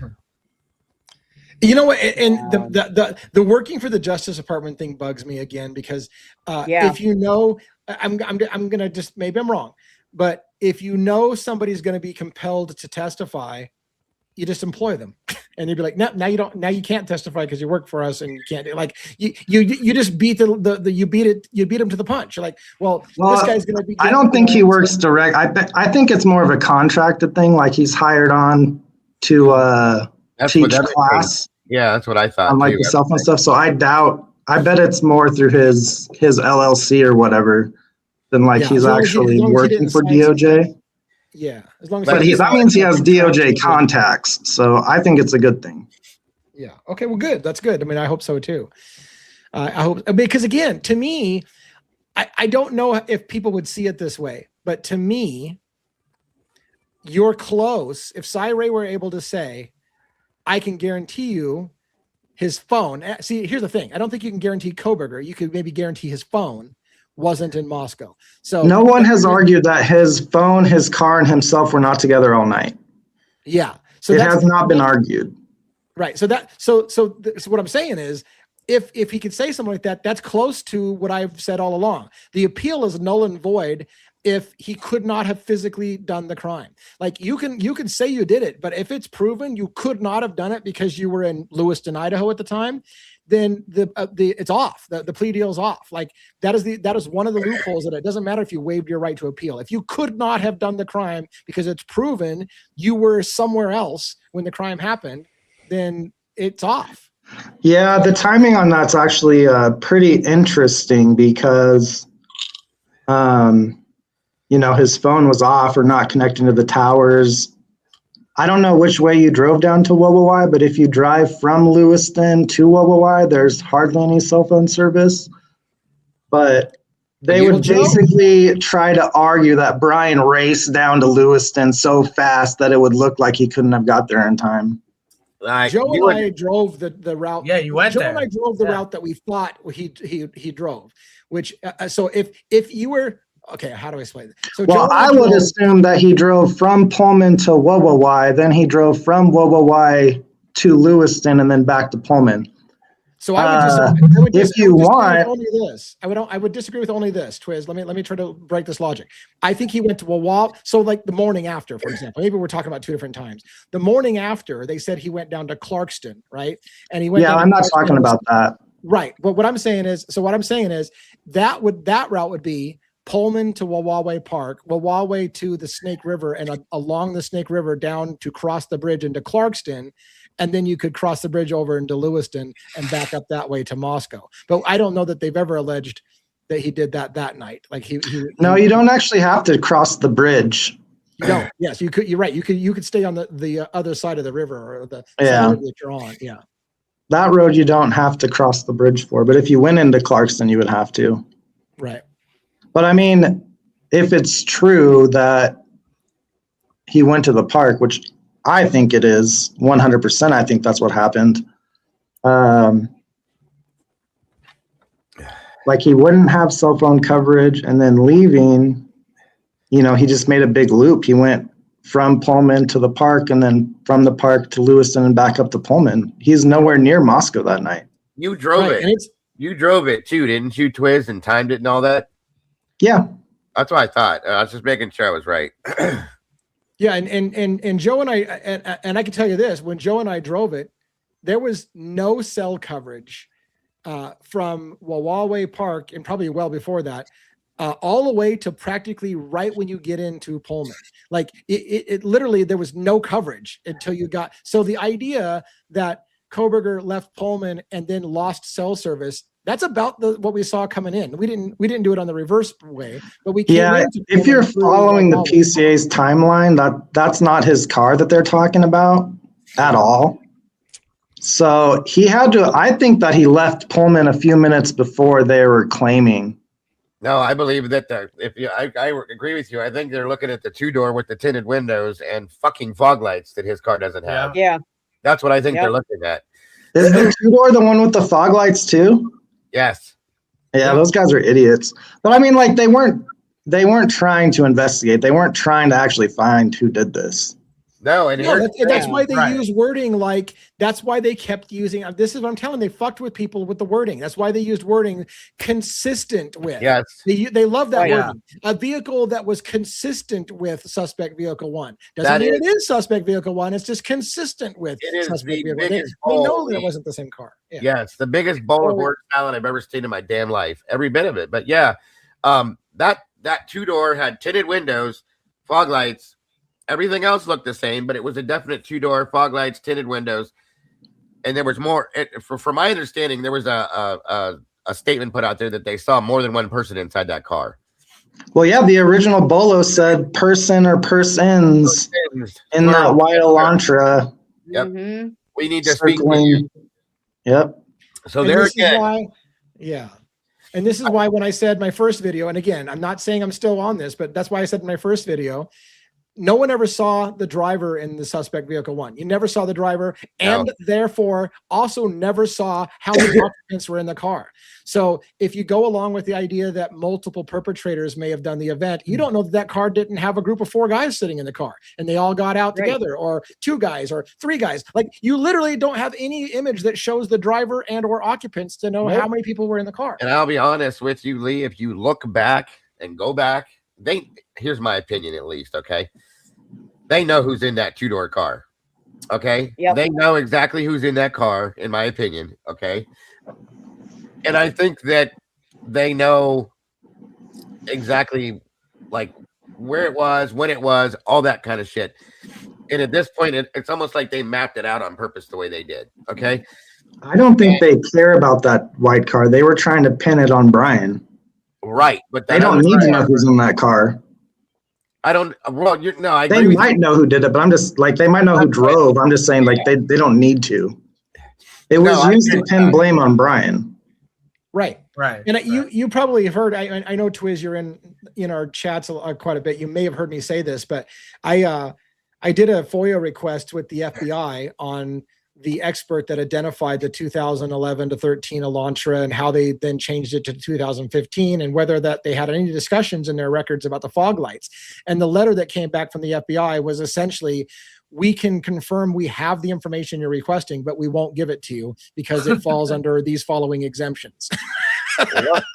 Let me ask you guys, this is why I brought that up, Twiz, what I just said about them knowing the car and who's in it. Let me ask you, let me throw something at you guys and see if this sticks. Okay. I've been thinking about this ever since this 2-door car popped up again. What if, and the reason why I'm saying this, they do know who's in that car. They have known who's in that car from day one. Okay. And the whole purpose of them pointing out, okay, I can't remember the exact days right now because, like I said, I can't remember my middle name. But the whole thing with when WSU found Brian's car, and then there was that little bit of a time limit that they waited and all that kind of shit. I'm wondering if they looked around to find another car that would match up with this and match this. Okay. And it ended up being Brian. And that would explain how and why Brian got brought into the mix, period. End of story. And that's how they had to do this, to blame this on somebody else. That's what I was trying to say, if that came out right. Let me try to reiterate what I think you're trying to say. Is if Brian did go for a drive that night, yes, and also the killers went for a drive that night, and it wasn't the two same people, if they were like, hey, look, as long as we can get a car that's out for a drive relatively at the same point, we can just shift it to that car. Yeah. know? I mean, that's pretty much what I'm yeah. And it just so happens to be this out-of-state kid that fits the profile that they wanted to have in some aspect. You know what I mean? And then they used all Because the he other looks shit that creepy. came out. Yes. Yeah. Right. Yeah. That's Well, kind now- of what my theory's been on this. You for a also minute. got the Cellbrite idiots who they said that he took a picture. There's a picture that apparently he took, but they were like, "Oh, but that could be, because obviously, if your phone is off, your phone is off. You can't. Well, you can't take a picture if your phone is off. So that's what what I they're was saying. saying. Oh, the phone. Well, the picture. Is hold on. Let me play devil's advocate. Could you not turn your phone into airplane mode, for example, and still utilize the camera on the phone? So the phone could be turned on and still not have connection to cellular services. It would still let you take a picture remotely to your phone The Cellbrite is saying the phone was turned off. Yeah, but they're saying Right, the phone was right. off, therefore the picture is fake. That They're full of correct. shit. Yeah, if the phone, That's what they're saying. They're double. Well, I don't think anyone has said he took a picture that night. Yeah, somebody said that there. Yeah, I don't know if they said it was him, but didn't somebody say there was a picture of a meteor or something like that was taken on a there phone? was a meteor Cellbrite shower. guys. Yeah. The Cellbrite guy, they said that there was a photo, but they didn't. They kind of like just dismissed it because there's no way he could take the photo Well, if his phone was off. Oh, so there's if you want to look at that picture, have an astronomer. Yeah, astronomy right. You could expert look at that recreate picture, whether that and was they're going to correct, be Right. There We're was gonna be a able to look at that. there was a determine shower whether that that night. picture is fake But we or not. haven't. But Yeah. they haven't shown us. We haven't seen this photo. Yeah, so- we have Well, photos there is an interesting thing because I've heard that there's actually no way for Celebrite to know that if your phone is switched off. Like nothing says your phone is switched off. Yeah, on if you Celebrite. have an Well, Android phone, if you have an yeah. Android phone, right? It doesn't. There's no. That isn't recording data for the phone was switched off, kind of thing, is what people have said. And then they go as far as saying that we could see him turn the button off. Right? No. I mean, Yeah, I'm not buying it. I think that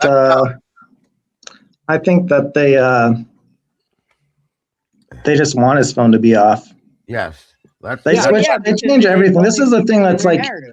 they're gonna know what they can lie about and what they can't lie about. And I'm sorry, cell phone calls and text messages, you ain't lying about. Yeah, And that's why they're not and going to look, ungag Psy. let's talk for a minute about the celestial event. Right? There's a meteor shower. I've heard this before, and they mocked. The media mocked the idea that, oh yeah, Brian Koberger's out stargazing that night. You're an idiot. It was cloudy. We watched. First of all, you can kiss my ass, because I've gone out to look for celestial events on a cloudy night, figuring, well, maybe I'll get a break in the cloud. So the idea that because it might have been overcast that night proves that he couldn't have been out. You don't know that. Maybe he thought he was going to go to a place where he could have a break in the clouds to watch it. If there was actually a celestial event, maybe he was going out to look at a celestial event. Oh, here's a really funny thing. One time when I drove out to Wawa in the middle of the night, it said it was cloudy out, and down there I could see every single star in the sky. That's what I'm saying. Right? What you just Right. said is what I'm saying. Certain areas are known to be less foggy or less whatever. If he went to a place to stargaze, for example, that he knew would have a break in the clouds, even on a cloudy night, that could have been why he picked that location if he did. the rumor is that supposedly was announced at WSU, and they gave people, I can't remember what department it was, options where they could go see this in this area. So they're in turn. One of them Wallway Park. That's what I'm saying. That's the whole point right there. They're not going to tell you that though. Right. No, I mean, it was said to be his favorite spot to go visit, and there's a history of him going there and taking pictures. Yep. From what I heard, there just wasn't pictures taken that night. Yeah, just like this picture that he never took before in his life until the day after he killed people, right? Right. And like the funny thing now is that everyone's talking about how, Xana fought back specifically. And then at his doctor's appointment, he has no marks on him. And in that picture, he has no marks in him. Nope. Nothing. Well, who's she wait, fighting? Because it wasn't I Brian. agree. And you see him go to Costco, right? If you try to look in and zoom, he's got And Walmart. nothing. He's got nothing. He's got not one mark on him. It's funny because it's funny. Look at the narrative. People zoomed in on that photo to say the opposite. Oh, you can see a little tiny cut on a knuckle on his hand. So therefore, and Brian Koberger was seen wearing gloves afterwards. And so he was trying to cover up the injuries. Like, even with everybody saying you don't see any cuts on his hands in the thumbs up picture, somebody came out and said, oh yeah, if you zoom in really close, you can see a little tiny cut on a knuckle. So there's proof he killed people. And if he had a cut on his knuckle, it's because his hands were dried out and bloody from overwashing them, because that's what he does. right. Or maybe his hands were just cold. Right. Yeah. Right. Dry and Because cold. your 'cause it's hands winter, kind of turn white when they're cold. right. Mm-hmm. And Yeah, he it got was- dyslexia too. Don't forget the 28 that night. I don't know how much it was during the day, but it wasn't warm. Yeah. He also The whole went. thing's just ridiculous. He went and got a haircut too. So if he had any marks on his head, okay, or his Let's face, talk. that guy was up in his face. The barber cutting his hair was in his face, and would have Right. seen all that. And if they didn't question this guy, the doctor, the barber, or anybody else, then they're complete total quacks. Just saying. Right. Since we have Twiz on here and Twiz is kind of focused on the cell phone stuff, I want to take this moment to talk as a panel and with Twiz here about the 7 minutes discrepancy. Right. So again, the wording was cleverly stated, as I understand it. Brian Koberger's 854 or whatever fucking phone lost connection to the tower at such and such time.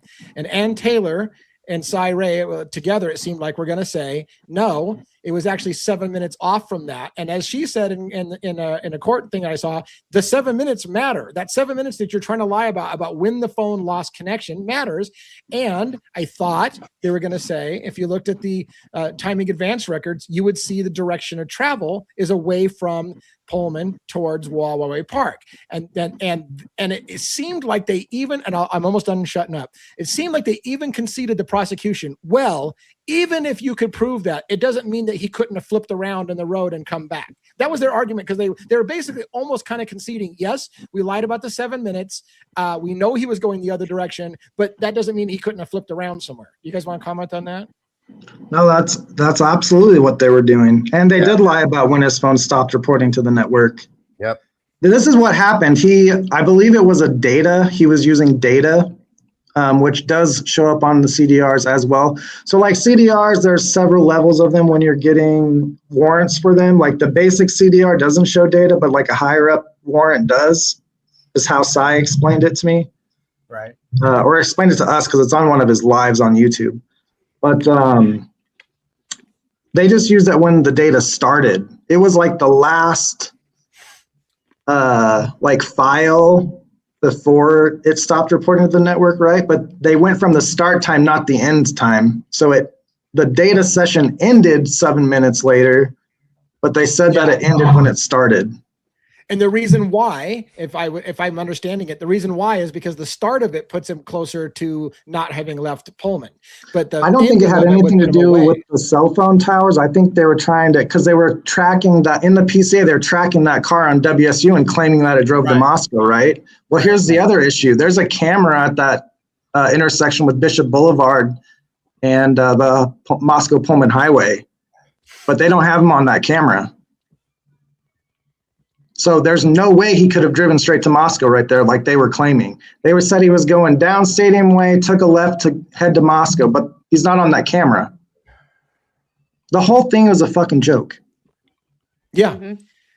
You know, have we ever tried, or you tried, Twiz, or anybody, to go at a certain time and drive a certain route and then public records request your own car on camera and say, can you please provide this camera from this time, and see what they've got on yourself driving through to see what they come up with? I'd be curious to see that experience. That's a good idea. Yeah, it is. I know that if I drive to Moscow, you can watch me on the cameras because they have live feeds, but yeah, the cameras here are WSU, so I don't really know if you could public records request them like that. You probably could, because technically it's a public entity. I did public records request all the camera footage from WSU, and they gave it to me. So I know that they responded to it.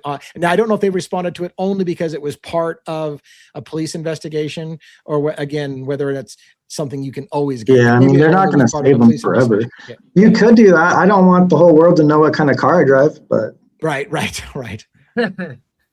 I'll borrow my wife's car. She can take it. For sure. Yeah, if you want to come up here. Well, I mean, I can just drive through. I do drive through campus fairly often, but yeah, I drove. I definitely wouldn't put that footage out. Right. Yeah. Yeah. Joe and I came up there and we drove to, Pimlico Apartments. We drove, since you're on the phone again, and you know that area very well. So we were we went up to Pimlico and Steptoe and SEL campus. And I was stunned at how close, you could literally throw a rock from the Steptoe apartment parking lot to Pimlico Apartments. And the only reason why that mattered to me was the statement that Kopacka had made, that he gave officers one time in that June video footage, that he lived at the Pimlico Apartments. And I was like, holy shit, it's literally across a patch of grass and a little bit of a road, and there's the Pimlico Apartments. Yeah, it's right there. If you go on my channel at the posts I make, I have a few sunset pictures, and it's literally from the grass in Steptoe, and you can see the top of Pimlico Apartments in it. Yeah, it's super close. But I do hate to burst your bubble. Brian Koberger said he didn't know Kopacka, so. I don't know if that burst my bubble. I don't know if that burst my bubble at all. I appreciate that. You theorized it. But the person that I know that talks to Brian said that they asked him and he said no. So. Yeah, fair enough. All right. Well, hey, thank you for coming on the show. I usually only go about 2 hours, and we're kind of at that point. I know we're past your bedtime. I know. Fuck yeah, I am. Like I was up like super late last night. So thank you, Twiz, for coming on and sharing your cell phone data and your knowledge and your experience with Ray and the conversations. And yeah, I can verify for anybody that heard this story, I can verify watching watching Ray bitch about Twiz getting him in trouble for their conversation. So that yeah. So all those people that say we never talked, Ray said it. I don't know. Yep, I saw it. All right. I'll talk to you guys later. All right, Thanks, Twiz. I think tonight's one night that I'm not going to argue with you about quitting. So I get it. Somebody stick a fork in you, you're done. That was yesterday, but I don't even know where I'm at right now. Yeah. All right. Well, then let's be brief. Let's get Dago the first chance to say goodnight, and he can duck out early if he wants, or you can stay through the close. We'll go Dago, JJ, 1-1, Robin, and then myself for the close. So Dago, what do you got for closing? Thank you guys for being here again tonight. My apologies that I'm like The Walking Dead, but it is what it is. Hopefully every day it gets better and I'll be back to normal soon. Appreciate you guys all showing up as always and supporting our channels the way you do. Again, guys, if it weren't for you, none of us would be here. So thank you. And don't forget, folks, to love yourselves and love each other and don't change nothing. You guys are amazing and we love you all.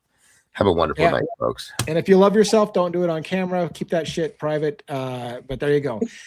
What do you got, JJ? Yeah, I mean, I think with this case, you know, as I always say, there obviously is a cover-up of some kind. I don't think that anybody who's followed the case can research has done any research into this case and come away with anything other than on some level there is a cover-up. So the question is, was it the university that is trying to keep things from the public, or was it law enforcement, whether it be local or one of the task forces that was in the area? I think that, to me, is a question that I keep asking. What are they trying to, or were they trying to keep from getting out to the public? And that Brian was either inserted into the case wittingly, or he was taken into the case as a patsy. And in my opinion, that is what I believe. I don't think my gut feeling is that he could be peripherally involved, but my gut feeling is that he's not. Yeah, and I appreciate that. And look, I would say this: if Ray believes Brian Kohberger was not there in Moscow that night, then I am convinced Brian Kohberger didn't do it. Because I mean, if Ray, the expert, said, I can tell you he wasn't there that night, then that'll be good enough for me to say, well, then fucking we can stop talking about Kohberger, who did it. but right. You know, I'm going on third party hearsay. I'm going on, and I'm not saying I'm questioning Twiz's thing. I'm just saying I'm hearing that from Twiz, who heard it from Cy. I didn't hear it from Cy. I don't know the facts. I don't know the exact wording. So I'm going to couch that a little bit. But if it comes out that Ray says, I guarantee you Brian Kohberger was in Lewiston at the time of the murders and he wasn't there, then I'll be like, well, then we got some problems, you know? So yeah, it's interesting. 1-1, what do you got? Great show, great discussion. Thanks, JJ, Dago. Hope you feel better. Robin, Lee, denizens, meatballs, mods. Thanks to all you great mods out there from all of us, Amanda, Penny, Essie, whoever's there. Just a little words of wisdom that I have for you guys before you listen to any of Lee's videos. Make sure you're not driving. Be grounded.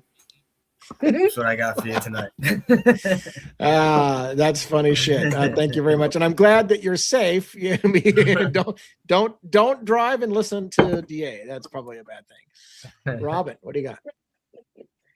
Well, once again, this has been just amazing conversation, and these conversations are so extremely important. We have to keep asking these hard questions, even in the face of criticism and kind of adversity. and to keep the dialogue open around theories while still using as much fact as we possibly can, because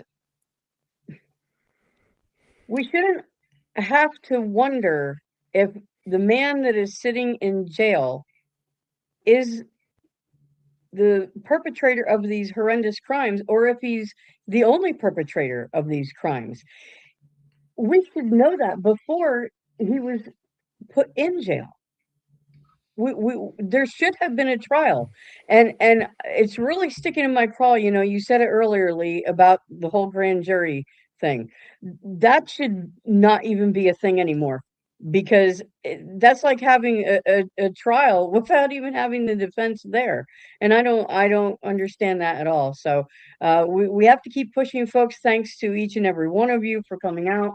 We, you know, Dago's so right. We can't do this without each and every one of you, whether you watch live or on the replay crew. So thank you all, one and all, for, you know, supporting us like you do. I appreciate that very much. And I think as a, you know, to play devil's advocates with why is the grand jury system in place? I think it's designed, supposedly, the way it was, I think it was intended to work, was it was going to be a check to make sure that we didn't needlessly waste taxpayers' money going after people in which the evidence is flimsy. And so they wanted to be able to have somebody to go, let's at least have the taxpayers who have a vested interest in paying the bill for this crime or this trial to say that, yes, we want our tax dollars going to prosecute that trial. The problem is, in reality, grand juries will indict a ham sandwich. It's a one-sided presentation by the prosecution only. They tell the best case that makes anybody believe, of course, that you've got the bad guy and that it's worth going after. So it's a pointless exercise. It doesn't, in my opinion, it doesn't provide the safety valve I think that it was supposed to, of proving that it was worth going to trial, because they're always going to prove that it's worth going into trial. It would be extremely rare circumstances in which a grand jury said, you know what, your evidence is so shitty, you can't even convince us one-sided argument that you got enough to go forward. That would be a rare thing, I think.